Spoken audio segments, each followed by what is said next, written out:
What up, people? What's good? Salute. Yes, sir. Yo, what's good, everybody? Salute to the tribe. We're hip hop and comics and hip hop. We're a niche channel. Reserved for the best. It's super dope. I do sell comics. Check me out on Instagram at @6th_element_comics.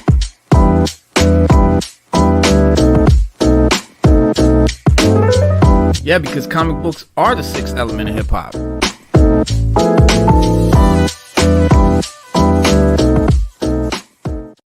What's good, y'all? Sixth element of hip hop. Yes, it is. I'm your host, Reno Noir. This is my co-host right here, Stu Dog. What's good, Stu? Peace. Peace. Yeah, man. It's we got a good show today. We got some crazy shit. We're talking about Rebel Moon, which we've been anticipating lovingly and happily. But yeah, it's not looking too hot for the old Snyder Star Wars verse. We'll see. It's not looking too hot. It's not looking too hot. Yeah, they're getting the splat. 23%, I think, right now. I never care what critics say though, but what they're saying. You ever notice on Rotten Tomatoes, if the critics hate it and the fans like it, it's usually a good movie. You ever notice? Yeah. Oh yeah, all the time. That's what I'm saying. So there's not really. I mean, the fan score is there, but I don't understand how, because the show doesn't start. We can't watch it until December 22nd. But critics have watched it. They got to see it early. But I don't think that should be. I don't think that fan score should be moving yet. So I'm not sure why it's at 70% odd. But bootleg copies. What? Yeah, I mean, they couldn't. They can't vote off it, but yeah. I mean, like I said, I really don't care what critics say. Generally, I don't agree with them anyway, so it's all good. You know what I mean? I think we all feel that way in a lot of situations. But they are saying, hold on, let me see, what are they saying?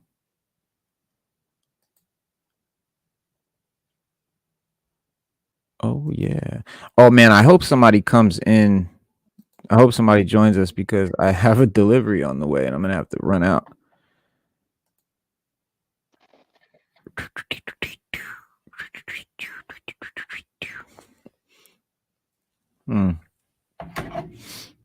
I don't know where it's at, but I had a really good article about it.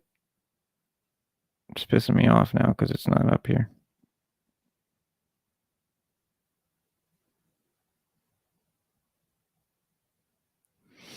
Yeah, where's all my shit going?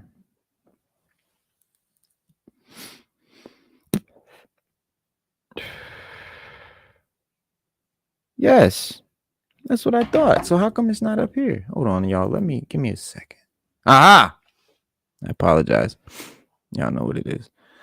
Well, what you guys may not know about this Zack Snyder's and the reason we're talking about it on DC Day, DC Power Hours, because Zack Snyder is, the director of the DC universe previous to the current one, well, the one that's gonna start soon, but it's pertinent. And we've been waiting on this movie. We talk about Star Wars a lot, and this movie is heavily inspired. Well, it was written as a Star Wars film, to be honest. He wrote the movie to be a Star Wars movie. That didn't go through. And he said, still a good script. I want to use it anyway. And just take out the, Star Wars recognizable stuff and make it its own thing. And I guess he thought it would be different enough that it wouldn't just be a total joke, a total, Star Wars fan film or whatever. Not that Star Wars fan films are jokes, but I mean, you know what I mean. But yeah, it's comes out.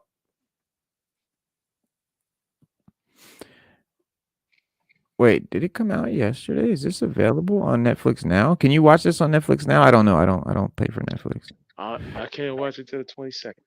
That's what I thought. No, I was just looking at this article. Yeah, and it said Friday's release. Okay, so that's next Friday. So Rebel Moon Part 1, A Child of Fire, is only the first chapter in a planned two-part saga, with Part 2, The Scar Giver, set to hit April 19th, 2024. So, but yeah, opening, on a peaceful farming colony located on a distant moon named Velt. The first installment of Rebel Moon sort of centers on the reluctant hero's journey of former Mother World soldier named Cora, played by Sophia Boutella. And as a child, Cora was forced to watch as Imperial forces murdered her family and destroyed her home world. Very Star Wars-esque, reminiscent. In the aftermath of the slaughter, she was handpicked by ruthless warlord Regent Balisarius to become his surrogate daughter. And I imagine that was a Darth and apprentice situation in the original script. That's just what I think. But to become, his surrogate daughter or his apprentice, depending on what universe you're in. But Balisarius raised Cora in his image, molding her into the Mother World's most formidable warrior. So yeah, definitely gives me that, uh, you know, apprentice, Emperor apprentice or Sith apprentice vibe. Raw Talk, what up? Peace, everyone. How's What's everybody? what's good with You know, checking you? in, getting to the business, hearing and seeing the subject matter. I'm What gonna get happened to your camera? It's fell down. It's Oh, looking at the no, no, screen. no, no. I have it blurred, but I'm Oh, gonna straighten it out in a minute. word. But yeah, no, we talking about Rebel Moon and the poor reviews it's getting by critics, which again doesn't mean shit to me, but Yeah. just news. That's what they're saying. But yeah, so just kind of breaking down what the movie's about to people that may not know.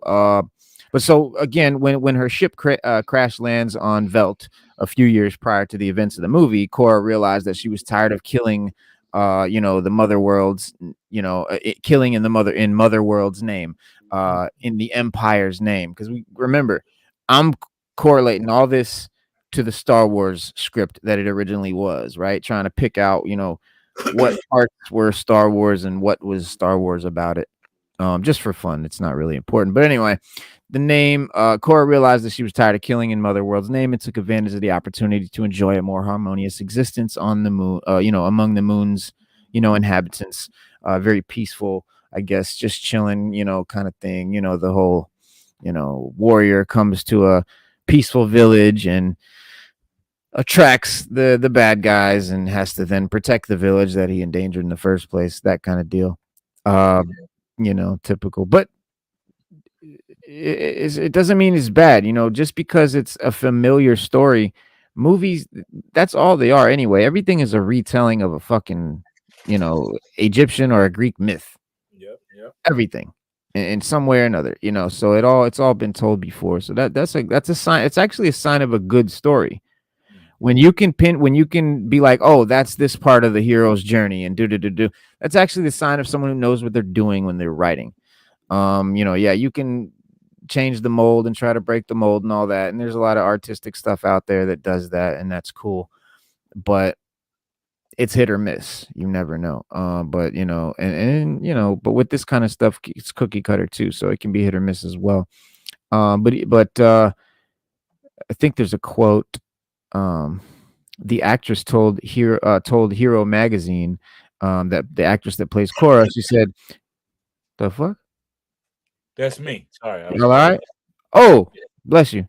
Not only has she been part of the soldier world that she was forced into, but she wanted nothing to do with it.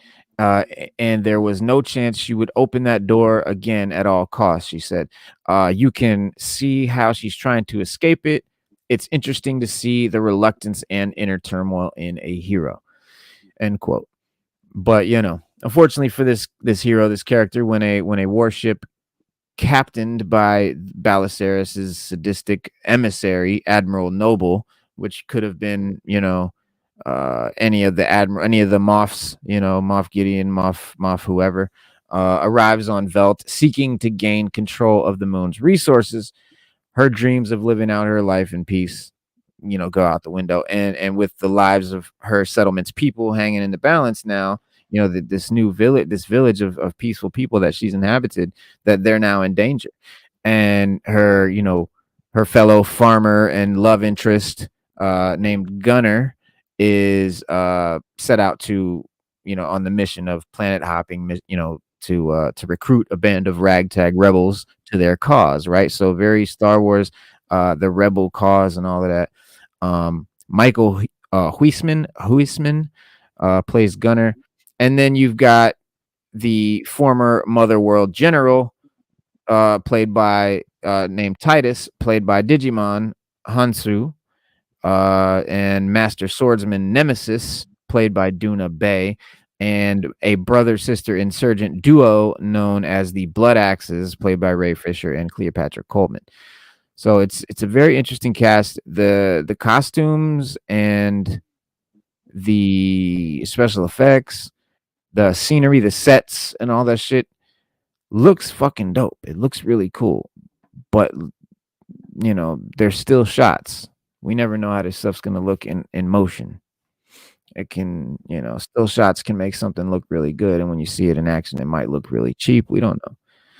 But the second part of this, because remember, Rebel Moon is a part one of a 2-part saga. So the second part of Rebel Moon, following the getting the gang together style journey of the first movie, this movie, The Scargiver, is going to see the main character Korra and her allies attempt to bring down the almighty Mother World, or the Empire. And the second movie is really a war movie. Zack Snyder said. He said, at the beginning, they harvest the crops, and we have a bunch of stuff in the village, sort of the why we fight aspect of the movie, and we have time for relationships. Then the next thing is the big battle. It's really fun, end quote. And as how boring is the first part? I mean, if it's all dialogue and story, that's gonna get old real quick. yeah, well, hopefully, I mean, because he said that the second, well, he said it's a war movie. He just said at the beginning of the movie they harvest crops, and we have a bunch of stuff going on in the village, and this sort of gives you the why we fight aspect of the movie. Because Stu, I know you love the action and you just want to see the violence, but you gotta have story. Remember, I always say you gotta care about the characters, or it's gonna suck. Right. It doesn't matter how good the action is if you don't care about these people. I'm cool with that. No, I'm cool with that. I'm cool with the Yeah. story. They gotta It's establish. just gotta be like, all right, like remember what was it, episode 2, right? Listen, in the middle of that movie, it started getting kind of dry.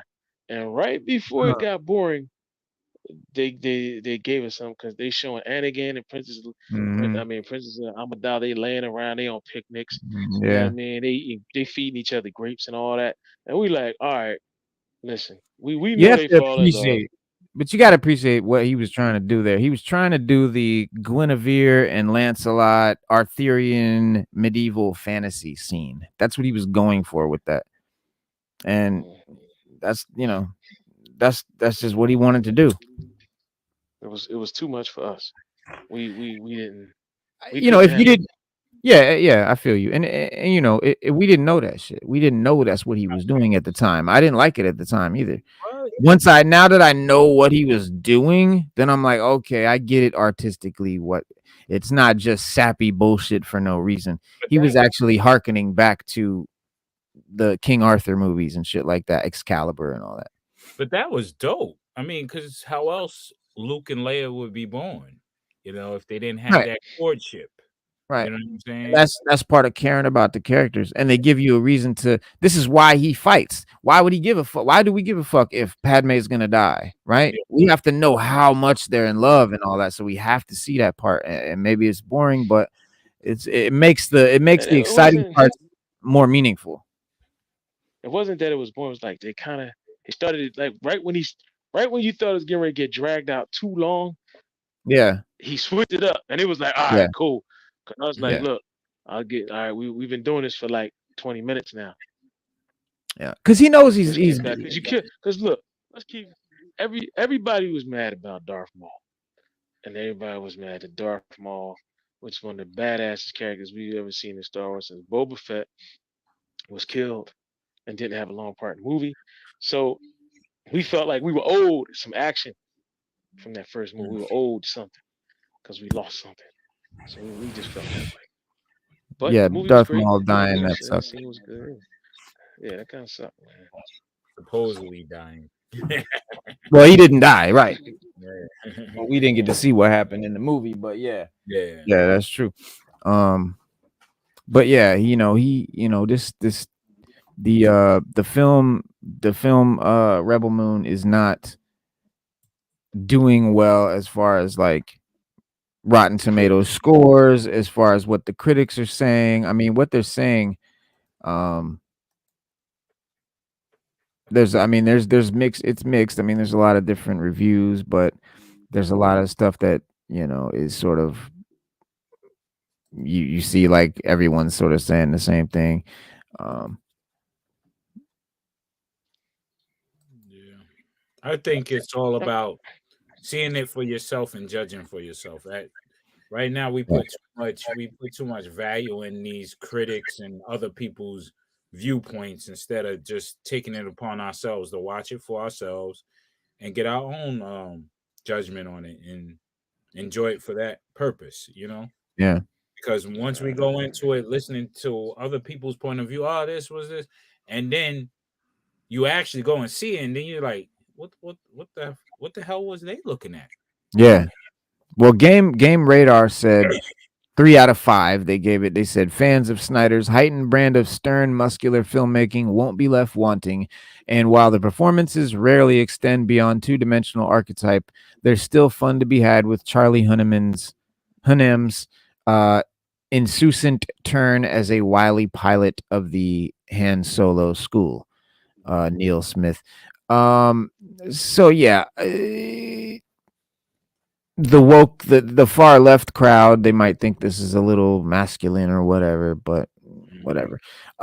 This guy, the BBC said 3 out of 5. There's something strangely endearing about Rebel Moon. It's honest to goodness, unshamedly stupid and derivative pulp tosh, and it is so blatantly a work of gushing fan fiction that it makes you want to go back in time to 1977 and shake the young Zack Snyder by the hand. He couldn't have imagined that somebody would that would one day give him hundreds of millions of dollars to transfer the scribbles in his notebook on the silver screen, and yet that is eventually what happened. It's heartwarming. The film may not be much. Oh, sorry, the film may not be up to much, but the story behind it proves that even the most far-fetched childhood dreams really can come true. So he's not trashing it. He's just saying it is what it is. It's an immature action movie, which is exactly what Star Wars was meant to be. George Lucas knew he was making those movies for children. He said it a million times. That's what his goal was. That's why, certain shit is the way it is. What's up, man? You outside? You outside? All right, here I go. Yeah. But yeah, man, you guys hold it down. I'll be right back. Yeah. Well, Right. basically they made they made that movie for fans of that Right. genre. Period. Right. There's no agenda involved. Let's just make a No. cool fucking movie that people Sci-fi movie. enjoy. Yeah. Yeah, Yeah. you know what I'm saying? And it's Because been a while since we got a good sci-fi. yeah, and without Yeah. agendas or secret Yeah. agendas or you know, it's just straight up real Yeah. cool stuff that we miss. That's what's missing in Hollywood. Just the coolness of movies. Just going there and enjoying, oh, that was a good flick, man. you know, Yeah, you're instead right. of No, just no, saying, you're right. Cause it has too many politics. It's too many pulling it apart. It's too many yeah. woke moments. Too many, like you said. It's just that's we right now. Everybody's saying Hollywood is really weird right now. That they're And, saying what's happening in Hollywood, and it's not, and it's no secret. It's not just us talking. Everybody's talking. Everybody's like, what's up with Hollywood? Like, why are they so weird? mm, Why are they so woke? Why are they so this? Why? Like, whatever happened to just like you said, putting out good movies and yeah, letting the people enjoy 'em. having fun. You got your romance, you got your comedy, you got your comedy romance, your rom-coms, you got your action, you got your horror. Let them be fun. This is what people pay for. People pay Yeah. for escapism. They don't want to leave the turbulent world to go into something turbulent on screen that reflects their world that they're trying to leave. You know what I'm saying? That's the part that these guys don't get. You know, and people like Zack Snyder, although he may have questionable judgments on certain things, but overall, that guy likes pure raw fun movies. That's it. Right. All he likes. You know. You stressed at work, and then you see somebody on the screen that's stressed at work. Yeah, you can relate, but you don't want to see them going through the BS.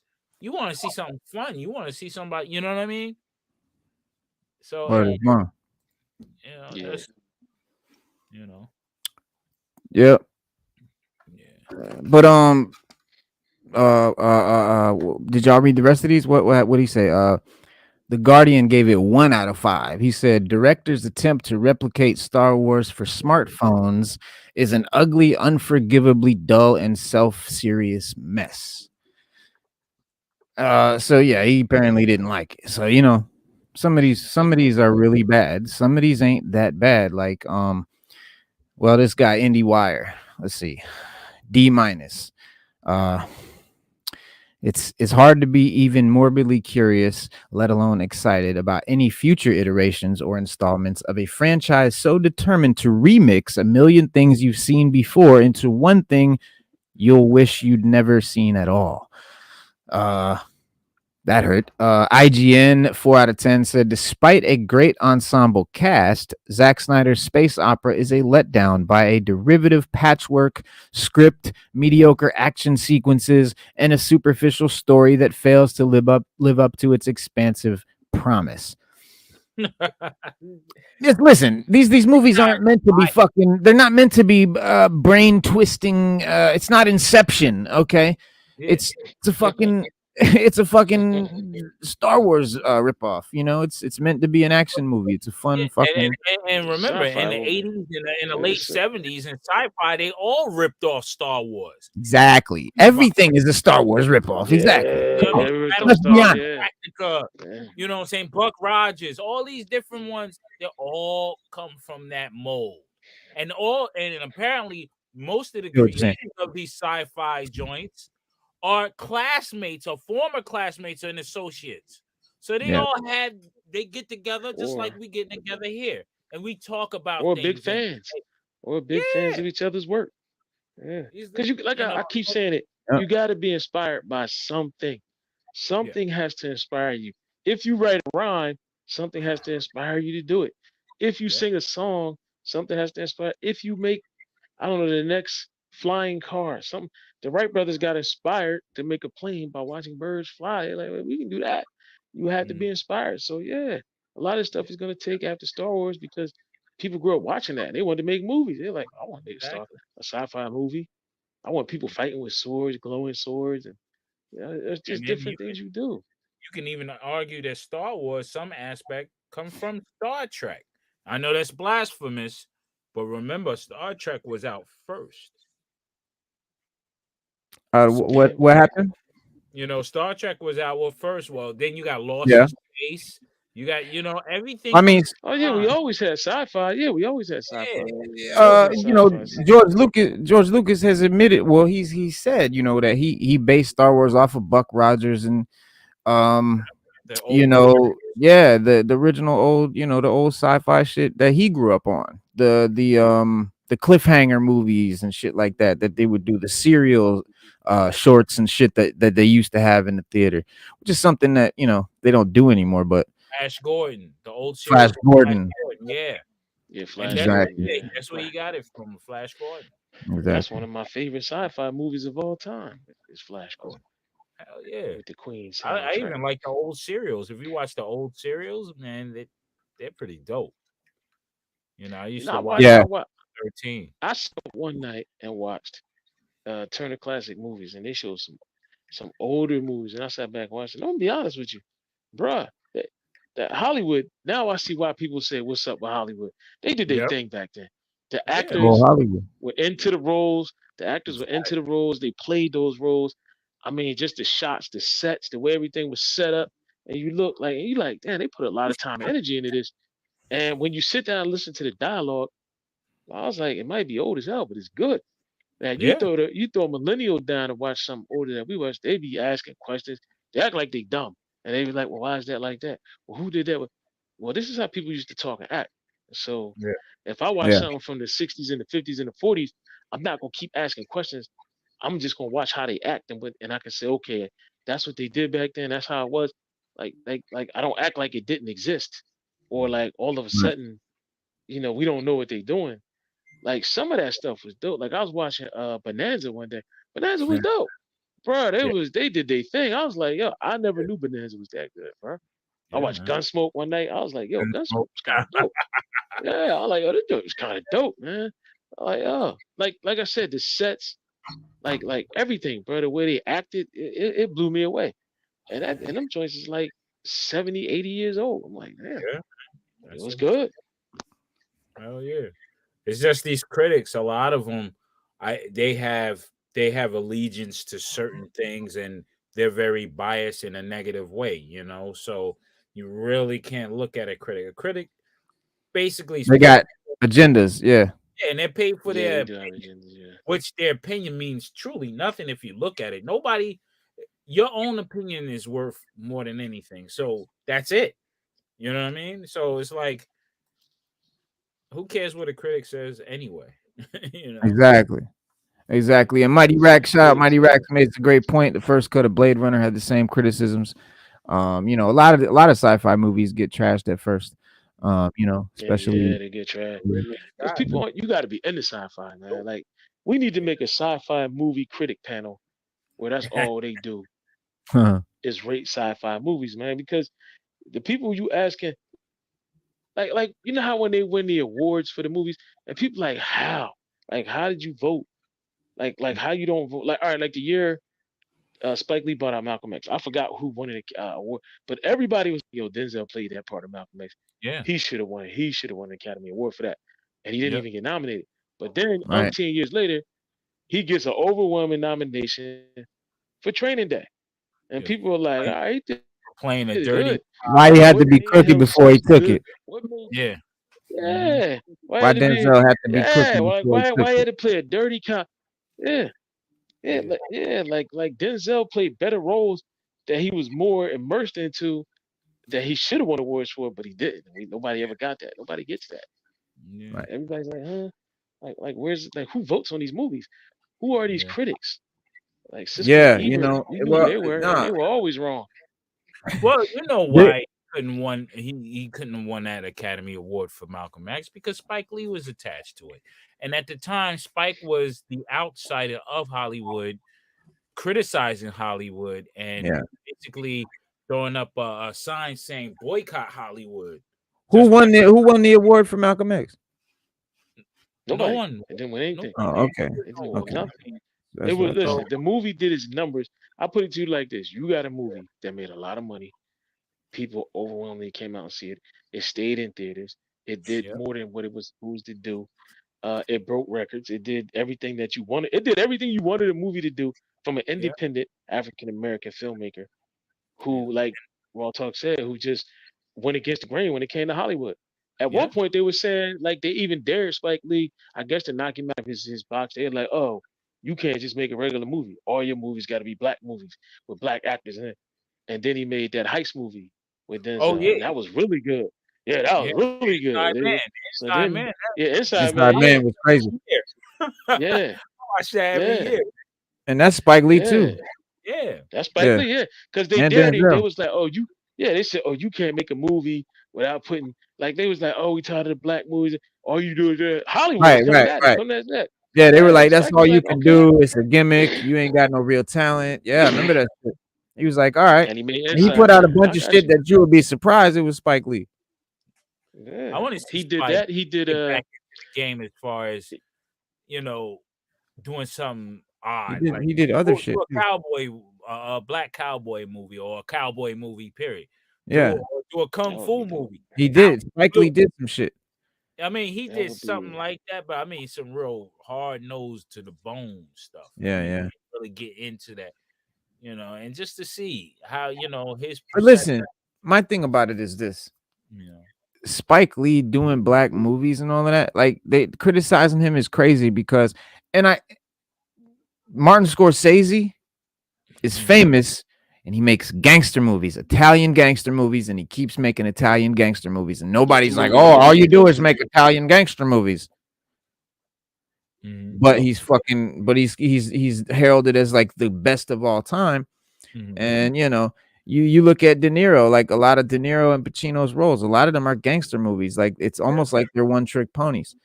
So, but at the same, and listen, I mean, this is my favorite actor of all time, Robert De Niro. So I'm not saying that he is a one trick pony, but the way Hollywood promotes it and the way Hollywood wants it and the shit that they want, they just want more gangster movies. And it's funny because, when Spike Lee did it, it was a problem. But you know what that is. But like what even in De Niro, he did the 24th hour. I mean the 25th hour. That was good. Yeah, he did. Yeah. Yo, shout out to my man Vincent. Miracle. Vinny. Yo, welcome, Vinny. What up, guys? Hold on a second. All right. My camera's a little. Yeah, the Miracle at St. All right. Anna. Hold on, He my did that camera's too. not working. Hold on a second, That was guys. a hot movie. All right. Cool. I'm gonna jump back in a second. Give me a second. All right, brother. Cool. But yeah, I mean, with De Niro's case, I mean, sometimes you get typecast. He's been typecast. I mean, Raging Bull was dope. You know what I'm saying? Yeah. Raging Bull. I mean, bro, it's a bunch of movies that he did that have no gangster, nothing involved. Yeah, but A he's lot. old right after he did the Goodfellas, he became typecasted. Right. Even when he does comedy, it's like, all right, he's that gangster. You know what I mean? You look at him like, all right. Yeah. So it's like the Fockers. Yeah, but it's a situation where a lot of actors, you can't call them one trick ponies. They're just typecasted because they feel that want that people need. They want more gangster movies. This is the guy you call. And that's Hollywood doing that to them too. Yeah. That's not shit that they would do necessarily. It's not all that they're capable of. A lot of people, that's why, them tripping on Spike Lee was silly but he showed them. Yeah. It's like, all right. He did Old Boy. And that was one of my favorite movies. Old Boy was good. Old Boy was good. He was the director. He had Josh Brolin in that. Samuel Jackson. But Old Boy, I wouldn't even count that though. I mean, because I have the original Old Boy. I mean, Old Boy is like a movie that he did that wasn't like they said, quote unquote. But it's a remake. Yeah, it's a remake. It is a remake, but he did it. The fact that he did it and he did it well. But I never count remakes because you got a plethora of material already. All you have to do is set the scene up and make it a little bit more palatable to an American audience, as where the original Old Boy was for the Asian audience and things like that. It was crazier. If you look at the original Old Boy, miles crazier. But this Old Boy here was more tame. You know what I mean? Yeah. He was featuring this audience. American audience. Yeah. So I never count that. Even though he did a great job on it, I just never count that as one that I would say I would critique of his as far as him being like this is his own.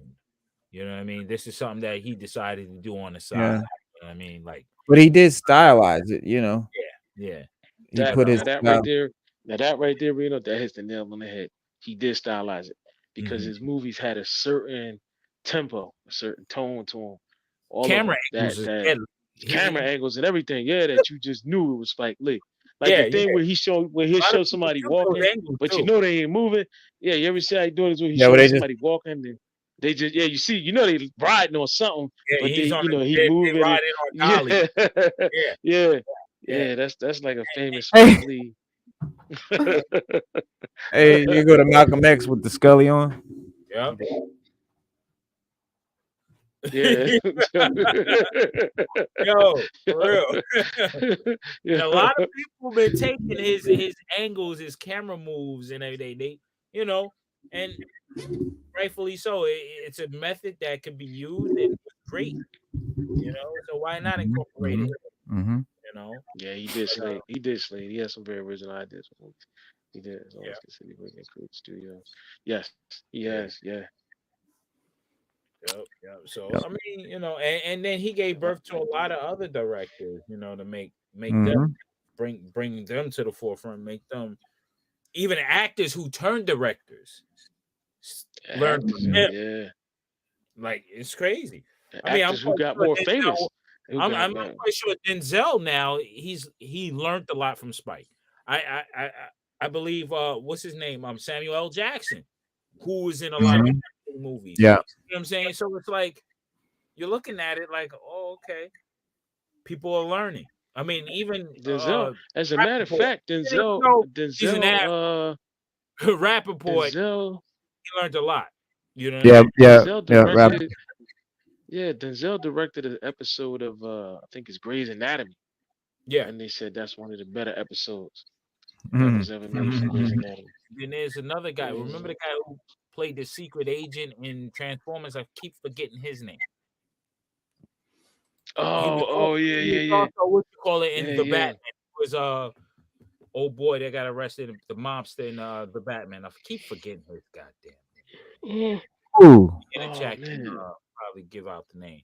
You know, in the new Batman, the Batman, The he was dude, the The mob. Penguin? Section 8. The Penguin? The guy that was new, the head of Section 8. Oh, John Turturro. No, the guy that was the head John of Section 8. Turturro. Yeah, he was in Spike Lee. Yeah, John Turturro. Yeah, he's in a bunch of Spike Lee joints. Yeah. Yeah, so he this guy was do the like, right thing, all of that. He in just about every last one. Yeah, he in just about every last one. All of them can't do the see- I right can't see him thing. not movie. being in Spike movie. Yeah, he was. Yeah, he's he was great. in Do the And Right he Thing, does- More Better does some Blues. projects on the side. He does some production and stuff like that. These guys, I mean, and that's why critics fail because they don't understand the inner workings of what's going on as far as creativity wise. You know, Shit. I'm quite sure we being creatives and understanding it will look at this Zack Snyder's Rebel Moon and be like, okay, I can see elements of Star Wars, but I can see where he was going with it. And I can understand why he did this and why he did that. And and I can't wait for it. I've been as soon as it was previews on Netflix, I was like, what? I need to see this. Axe 2. We've been talking about I've been talking about this movie ever since the first little And We Charlie hyped Hunnam, about it, that's the we boy hyped about from the motorcycle joint. Yo, he's dope. Yeah, And- Charlie Hunnam. Yeah, Hunnam. Yeah, and he's a great actor too. You know. Yeah, he is. Yo, And then- Vincent. Yo. Hey guys. What's up? Yo. Welcome to the show. Welcome to the show. Thought I'd pop in. I have no idea what you guys are talking about, but I'm in. What do you got? You're always welcome, We talking man. about Rebel, Hey, Rebel Moon. What's your opinion? What's your take on the whole thing? I heard something about acting. Who are we talking about? oh, Rebel Moon. We talking about Rebel Moon. Oh, I haven't seen What's it. your take? Yeah, None of it's us not. have, but what's your take on it? What's your take on it if you had to put something on it right now? Not seeing it, watching the trailer, what you got? I've heard from people that have seen it, that saw an early cut of it. I mean, I don't know if you guys knew that I worked with Scorsese on a couple things this year. I know. Yeah. So, and so one of the guys that I was working with him said that it's very straightforward storytelling on it. It's not like you're not getting like a Goodfellas type of thing where, the camera's going to be all over the place and it's going to be a lot of crazy edits and stuff. So Right. It's going to be more of an emotional story. So people go to it looking for that, I mean, I may be a little disappointed, but from what I heard, he said it was fantastic, I mean, it's hard to go wrong with De Niro and DiCaprio in the same film, Oh, okay. You're talking about Killers of the Flower Moon. Oh, what am I thinking? What are we talking We're about? talking about Zack Snyder's Star Wars inspired Rebel Moon. It's a Netflix movie. Zack. Yeah, do you know about that one? No, I don't. What is it? Okay. So no. So Zack Snyder had a script that he was going to do for a Star Wars movie. And it Okay. didn't pan out or whatever. And so he used the script to make his own, to make it into a movie, but just took out the Star Wars names and stuff like that. Okay. And it's a Netflix movie called Rebel Moon. It's a 2-part movie. This comes out December 22nd, but early screenings of it and the critic score, you know, Rotten, it's not doing too good. Oh. But look But at that audience score, though. right. That Yeah. that means more than any critic. It means more to me too. But my question is, if this movie doesn't come out till December 22nd, I get there being a critic score because they see it early, but who's the audience score? Why would there be an audience score yet? That is a good point. Bootleg. So I don't get that. But hey, Maybe overseas. You never know. I don't know. You know how it goes. Sometimes movies Well, are wait, shown overseas. I know where the audience score came from. I know exactly. Some people are privy to when they Yeah. get an early screening, like people who buy. When I was a kid, I used to work in a movie theater, and we used to do these early screenings. But you had to have these special tickets to come see it, Okay. and they would show Mhm. the movie, and we would let in maybe 50, 100 people, and just those people would be able to go in and watch the movie. Mm. Come out, and they were critics. They were like regular, but they were regular people. And I had asked a couple one time. I was like, "Yo, how did you get these?" And they said they signed up for it. And they said every now and then they send them movie tickets to go see certain movies, and then they have to go back and get on the computer and rate the movie, like Right. what they thought. And then Well, you that's can. and this is before the movie came out. Now, I've seen it done I know. maybe I don't know, maybe 5, 6 times. Mm. Well, what has you guys been sense on the Rotten Tomatoes? Because I guess it, in my opinion, is I think it depends on when you see how critical are you of movies. I mean, like, are you just like, it's all just entertainment, or are you like, I want quality, because Right. that's kind of I need to be I go by entertained. those scores pretty much because I know that I'm going to go in, not necessarily trying to be critical, but I want a good movie. Yeah. It's hard not to be, right? It's hard to just take it, and just have fun sometimes. It depends. If you're like, if it has let's say for instance, The Godfather movies, okay, everyone likes 1 and 2. Yeah. The third one is like Not so much hit or miss. Yeah. Yeah. I mean, Brody, I thought the third one wasn't bad. They had its moments that were great, but I don't know. It's a bad rap, though. I mean, Yeah, it does. it does. There's some great moments. I mean, Yeah. Coppola wasn't an actor, so I mean, she kind of got slammed for that. Right. But there was, I don't know, I didn't see it as being such a bad movie as everybody. I don't know what you guys' feeling is, but I don't. Well, I think the 80s vibe, the 80s motif and stuff, people were a little bit turned off by that. But the problem, I mean, shit, my goddamn camera is bullshit. But it's a progression, it's supposed to take place in the 80s, and it's a progression of his life. It's a progression of the family and how that family goes through, from the 1920s to the 1980s. And so we're supposed to see them in the 80s, around 80s shit and 80s motifs and 80. I'm gonna really get mad in a second. All right, so I'm gonna just turn it off. But yeah, so yeah, it gets a bad rap, I think, for that reason in some respects. But it does. But it's the continuation of the story. I mean, if you're following the story and you want to see what happens to Michael Corleone, it's part of it, man. And I don't know, I can't watch it without it. I can't. I need it. and It's that's part of why the story. by people being critical to a point, because you already had a history of seeing 2 perfectly good movies, and then that third one you're gonna be extra critical because you're pitting it against the other 2. Yeah. You want that trifecta to be so great. You want to be like, yo, this trifecta, this series was flawless. You know which one is a great example of that too? Maybe because the bar was set so high on that first movie, and I actually, there was some really crappy moments in there too. I actually see them as bad. I kind of like had to protect the story, I didn't see them as being so bad, but I know a lot of people that hated the second, third. Matrix movies. Hmm. My brother was one of them. He hated. Yeah. He wasn't too bad. He liked the That first one. last one. Second one he was okay with, but that third one he's like, man, I don't even know what happened. He just had. I I think Yeah. his bar was up here Yeah. before he saw it. That recent one was hard to watch. I don't It know. had some cool like again, if you're really into the story and you wanted to see some interesting, parts of lore and stuff, it had that for you, but the movie itself was ass. Wow. Place. I couldn't believe I turned it off about a quarter of the way in. I was like, what is this crap? I was Yeah. it went so far from just the tone, I mean, I didn't mind it being, different, but it was just like a Right. different, like it was like a different franchise. It was Yeah. Yeah. Yeah, and I thought it was just something for him to do in between the Yeah. John Wick movies. It was just something for him to do in between John Wick. And he Yeah. just said, let me do it. Just like the Bill and Ted. Right. It was just like, all right, I'll do it. Well, I'm waiting for the sequel to what was the one he did, the really cool one he did in the early 2000s, based on the comic book. I'm blanking right now. The one that had really cool props and stuff. Wait, what is it?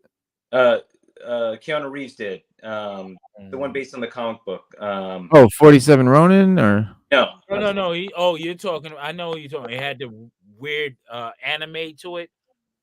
No. no. Not that one. That's Scanner Darkly. Yeah, Scanner Darkly is one of my favorite joints. Fantastic. Yeah, I love that. It'll come to me. But Keanu Reeves. I'm trying to think too. Oh, you're saying Mighty Rex Constantine.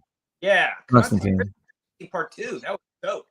Did they do it? They're doing a part 2. They're They're doing it. doing Yeah, they're doing it. Yeah. Yes, one's supposed to be in development somehow. Will he I don't know be how. cutting his hair? Because I know he don't want to cut his hair.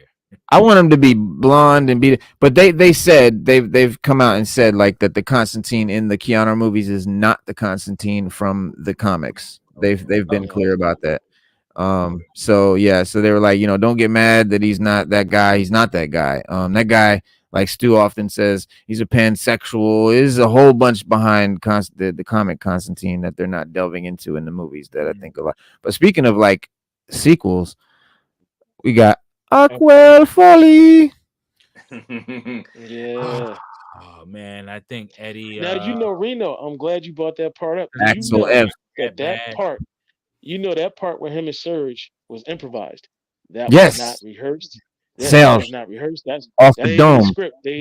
Off the dome. The whole They're scene, brilliant. everything Yeah. in that scene. It's very important piece.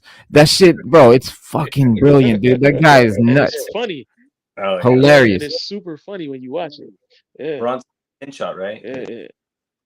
Yeah, Balky. Yeah. Fucking Balky Bartokomous right there. Yeah. For that, the new one coming out. Well, Beverly Hills, it's called Axel F. And it brings back the a lot of the characters, introducing some new characters. And basically they said it's a perfect balance between nostalgia and fresh elements. The chemistry between Eddie's Axel Foley and Paul Reiser's detective Jeffrey Friedman, Paul Reiser's coming back, is sure to be a highlight of the film.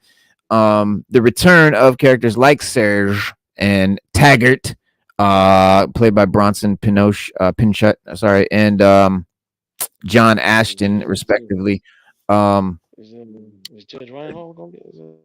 Judge Reinhold, yeah, Billy and Taggart, yeah. But yeah, I might have a Mandela effect thing going on because I thought the guy that played Taggart passed away, like at least 10 years ago. You know what, bro? You know what's crazy? I swear to God, bro. I swear to God, I thought that too. What is up with that?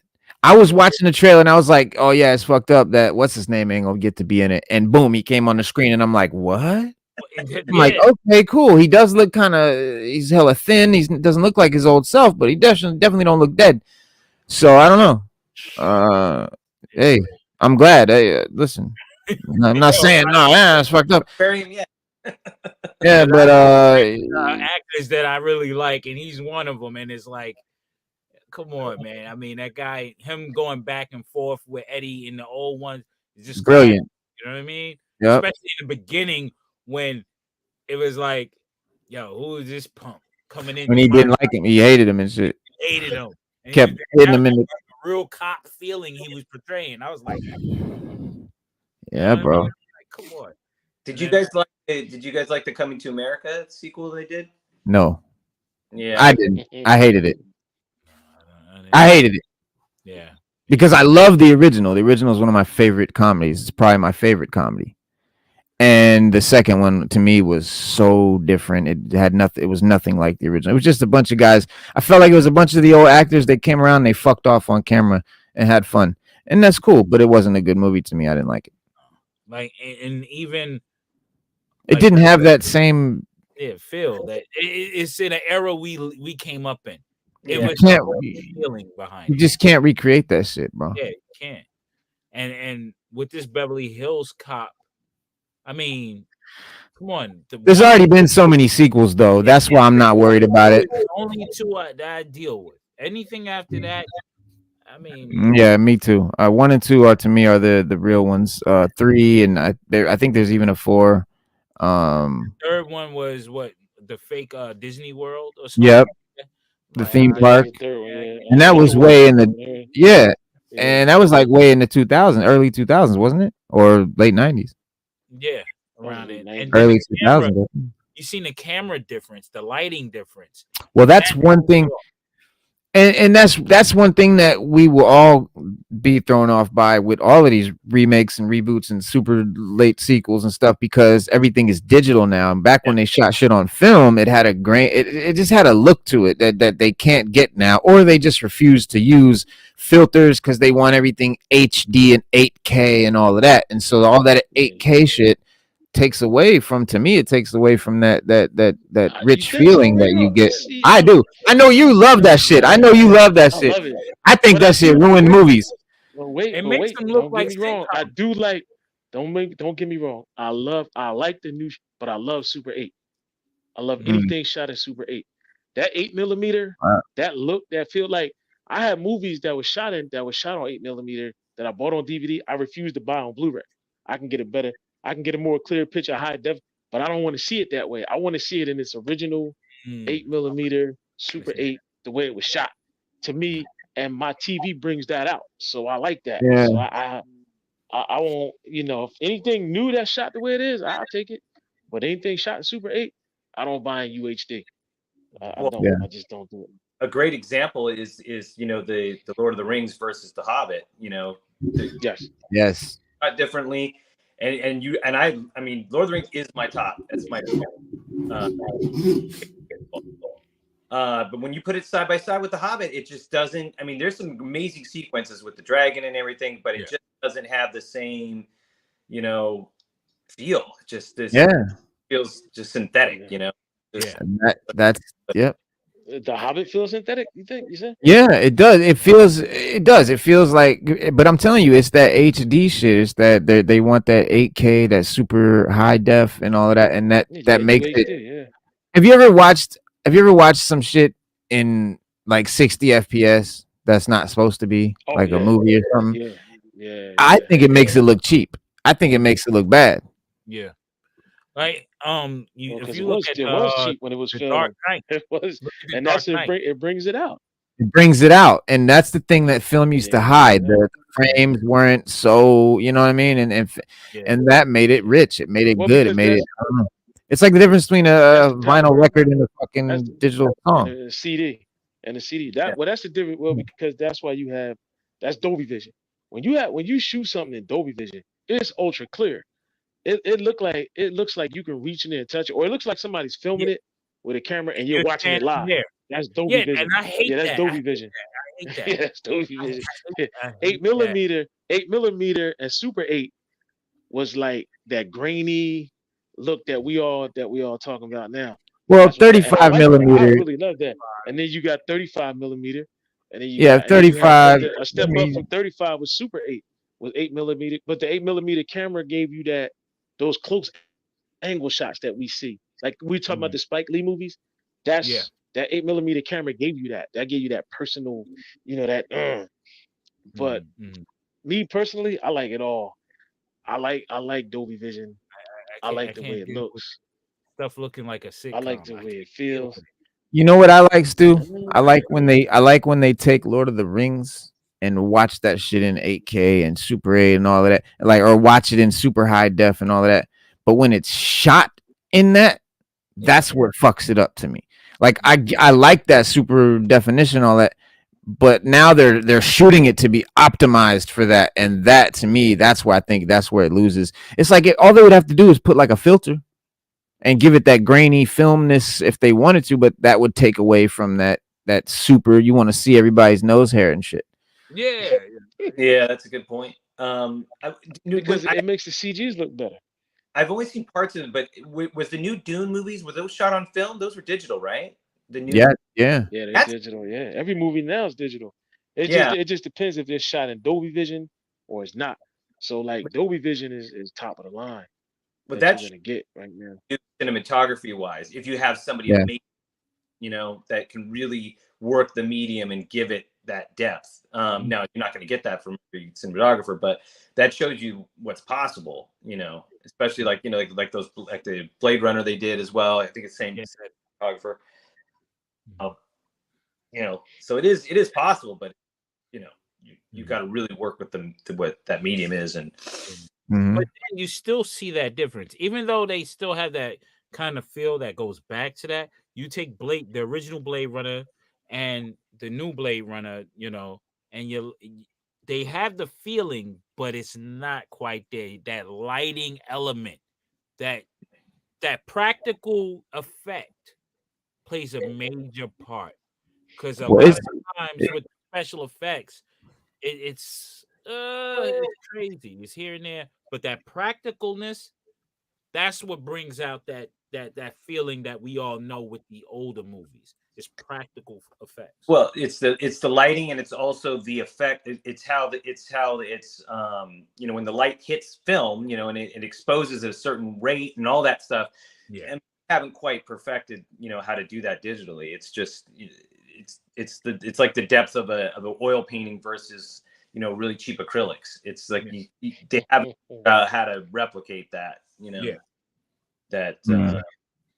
In film yet, but yeah. Hey, so we had kind of what? My bad. What format? Okay. What'd you say? What was that? I don't know. Yeah, we kind of. Y'all gotta remember, we had like a revolution. So this was the problem.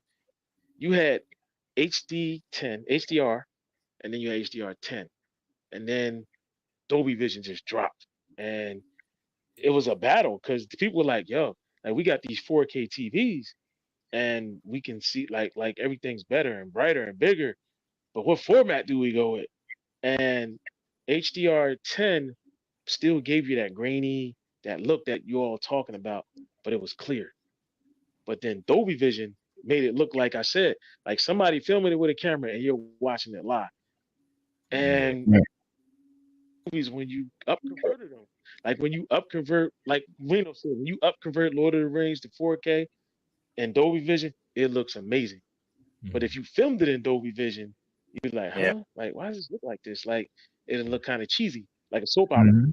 So it was like a double-edged sword. They were like, well, if we upconvert these movies to Dolby Vision, they still look amazing. And HDR10 is kind of like behind, and we get more scan lines, we get this. And that's what the problem is. Instead of them just going one format or just using both, then they just abandoned one. So they just abandoned HDR10, and now everything's Dolby Vision. When they should have just kept both formats, it was fine using them. It was like when we went from what was it, high definition to what was it? It was high definition to something else, and everybody was on HD. High definition, HD and Blu-ray. HD DVD, and Blu-ray was the battle, and porn was the deciding factor in that one. No, it was. But he's right about that. No, he's right. He's 100% right. No, he's 100% right. It was. It always is. But so back to the Axel Foley joint. The trailer is cool. It shows Eddie Murphy returning to the franchise, and then we got all the new or the actors from the old movies and some of the new ones. And a lot of the more specific details are very limited. We don't really know a lot about the movie or anything like that, but or the story rather. But we have Axel return to Beverly Hills for whatever reason. I guess after the death of a close friend, sort of spurs him to investigate the corruption plaguing the Beverly Hills Police Department, which is pretty much what I feel the original ones were about in a way. Really, but although there was a lot of delays making this movie, the trailer for the sequel is showing Murphy doing his normal brand of humor and the interacting with the characters that we're familiar with, and with his recent streaming success, with his Dolomite and Coming to America 2, which did well, despite I think was terrible. But anyway, but Murphy, he's definitely looking to continue that streak this year, and I'm glad. I want to see Eddie make a big comeback, man, because he's definitely one of my favorite. I mean, I remember being a little. I used to pretend I was Axel Foley, a little kid, like what I'm saying. I was an Eddie super fan my whole life, so and I want to see him do another stand up and all of that, but he got to build his confidence up, and I think movies like this will help him with that. Yeah, but he definitely is the biggest star of the movie, of course, but we got a lot of the characters and stars and stuff from the original one. I know the guy that played Detective Freeman, Paul Reiser is in it. Yeah, he's dope. He's funny. Yeah. Well, I did a few. I was working with doing the second camera work on that. And he told me it was a great. He said, I asked him, I said, how is, because I did a couple of car chase scenes, nothing major. And I asked him, I said, how is it? Is it good? And he's like, yeah. He's like, it's actually really good. So I don't know. I mean, he may have just been because he was part of it, but right. Said it was good. He said it was tight. He said it's a good, solid movie. So yeah. Hopefully it's good. I think Murphy was planning on this. I don't know if how much you guys know, but I think he was planning on doing the comeback right before COVID, the stand up. Oh, and then and it totally like threw it out. And I think that's from what I understand was the case. I don't know if you guys might know better than I do, but I think that was what the plan was with him. And well, from what I know, just from what I've heard other comedians and stuff say about it and stuff, people that hang, Dave Chappelle, and just basically that he basically doesn't have the confidence. He's afraid to go out. He's afraid to bomb. He's afraid for it to be not great and fuck up his legacy. He hasn't done it. He hasn't done it in decades. He's like I'm rusty. He's like, what if I'm rusty? And then all of this. And he said they're very encouraging. They're like, come on, Eddie, just do some nightclubs and build it back up. That's the thing. He can't do that. That's the problem. He can't start out in some small clubs, work on some material, build up an act in front of a crowd like you're supposed to do, because he's fucking Eddie Murphy. If he walks in a little club, it's swamped 10 minutes later. Yeah. Everybody pulls the phone, and then it goes viral. He can't do that anymore. So that's his problem. And that's what I understood his issue was, right? I'm sure he could pull it off if he wanted to, but. And if you look at it, he really didn't come up like that, going back into the nightclubs after he achieved his fame. He, Dave Chappelle does, you know what I mean? Yeah. He'll go in and just do a college circuit or something. He'll do something. A lot of most of them do. Most of the big guys do. They'll go do that. That's how they build their big acts up. That's how you do. That's how they build their movies. That's how they keep their skills sharp. Yeah, exactly. Yeah. Standing on stage and telling jokes, that's a skill, man. You gotta maintain that. Gotta hone that. His brother said it best before he died. He said the only thing Eddie's lost and why he think Eddie can't do a stand-up right now is his timing. He said Eddie gotta get his timing back, and he don't have his timing. He said he done too many movies. He's too Hollywood. He's got movie timing versus stage timing. Yeah, stage timing. Right. He came back was with, like, hey, you can't do it. He came back with Saturday Night Live, and you know Yeah. he was kind of messing up for measuring his degree of comedy the way he was on time during the original cast of Saturday Night Live. He was going when he was younger. He was on it. He came back. You could see he had the jitters. He was off. He was even breaking character when he did the Gumby. You know, Yeah. Yeah. he improvised with the Gumby too much. But you know, it was just like he should have improvised. But I guess in his mind, he's second guessing because of the climate win. So he can't just go off script and say something crazy. You know what I mean? So I think that's my. I don't know. Does he have? I mean, so much of his comedy was built on like riding that edge. You know. Yeah. So much to lose. It's like that. That's I think the biggest issue is that can he be edgy anymore? I don't. Right. I don't know. I don't even know it's possible. Because he had kids and he started wanting to do kids movies and kid friendly stuff, and he got very deep into that, and he he left. It's like Andre with the fucking flute. He's not rapping. He hasn't been rapping. He has not honed that skill, and now he can't rap no more. Same with Ice Cube. Same with Ice Cube. I mean, even though Ice Cube can rap, he could do his old material, but you won't see Ice Cube doing a new album. Nah, that's why he just because he chant. He been chanting for years, and then we get on the album now. All he do is chant. And nobody wants to hear that. Everybody keeps saying they want the old Q. Well, people been saying that about him since he did WC, the Dub C shit. Since he did that West Side Connection. Before that. Oh no! People was complaining on Predator. They were complaining on Predator and Death Certificate. When he did Death Certificate, people was like, "Look, we want the old Q back. We want America's Most Wanted. We want that Q." We want his first. We want his first album, but once he got all that chanting, But Predator and Death Certificate, he wasn't doing that yet. That's West Side Connection when he started doing that shit. Predator. Hell yeah, Predator was fucking dope. And I liked it. Death Certificate, America's Most. But if you go back, Reno, them three are my point. Yeah, but when you go back, they was bombing on him. They was like, "Yo, that don't sound like Ice Cube." His style, he changed his style up. We don't like his new style. Well, but with Eddie Murphy, it's kind of the same thing. Like you were saying, he technically went soft. Yeah, he couldn't. He just not honing that skill right now. It's not like riding a bike. You don't just get back on and it's not and nothing changed. And plus, remember the era he was in. He was still dating starlets. He was in the night. So he had crazy stories to tell about stuff from the back. Bro. You know what I mean? And like Vinny just said, that material isn't friendly. It's not crowd friendly anymore. You know what I mean? You see what everybody too sensitive now. Like Dave Chappelle said, if we can't laugh at ourselves, who can we laugh at?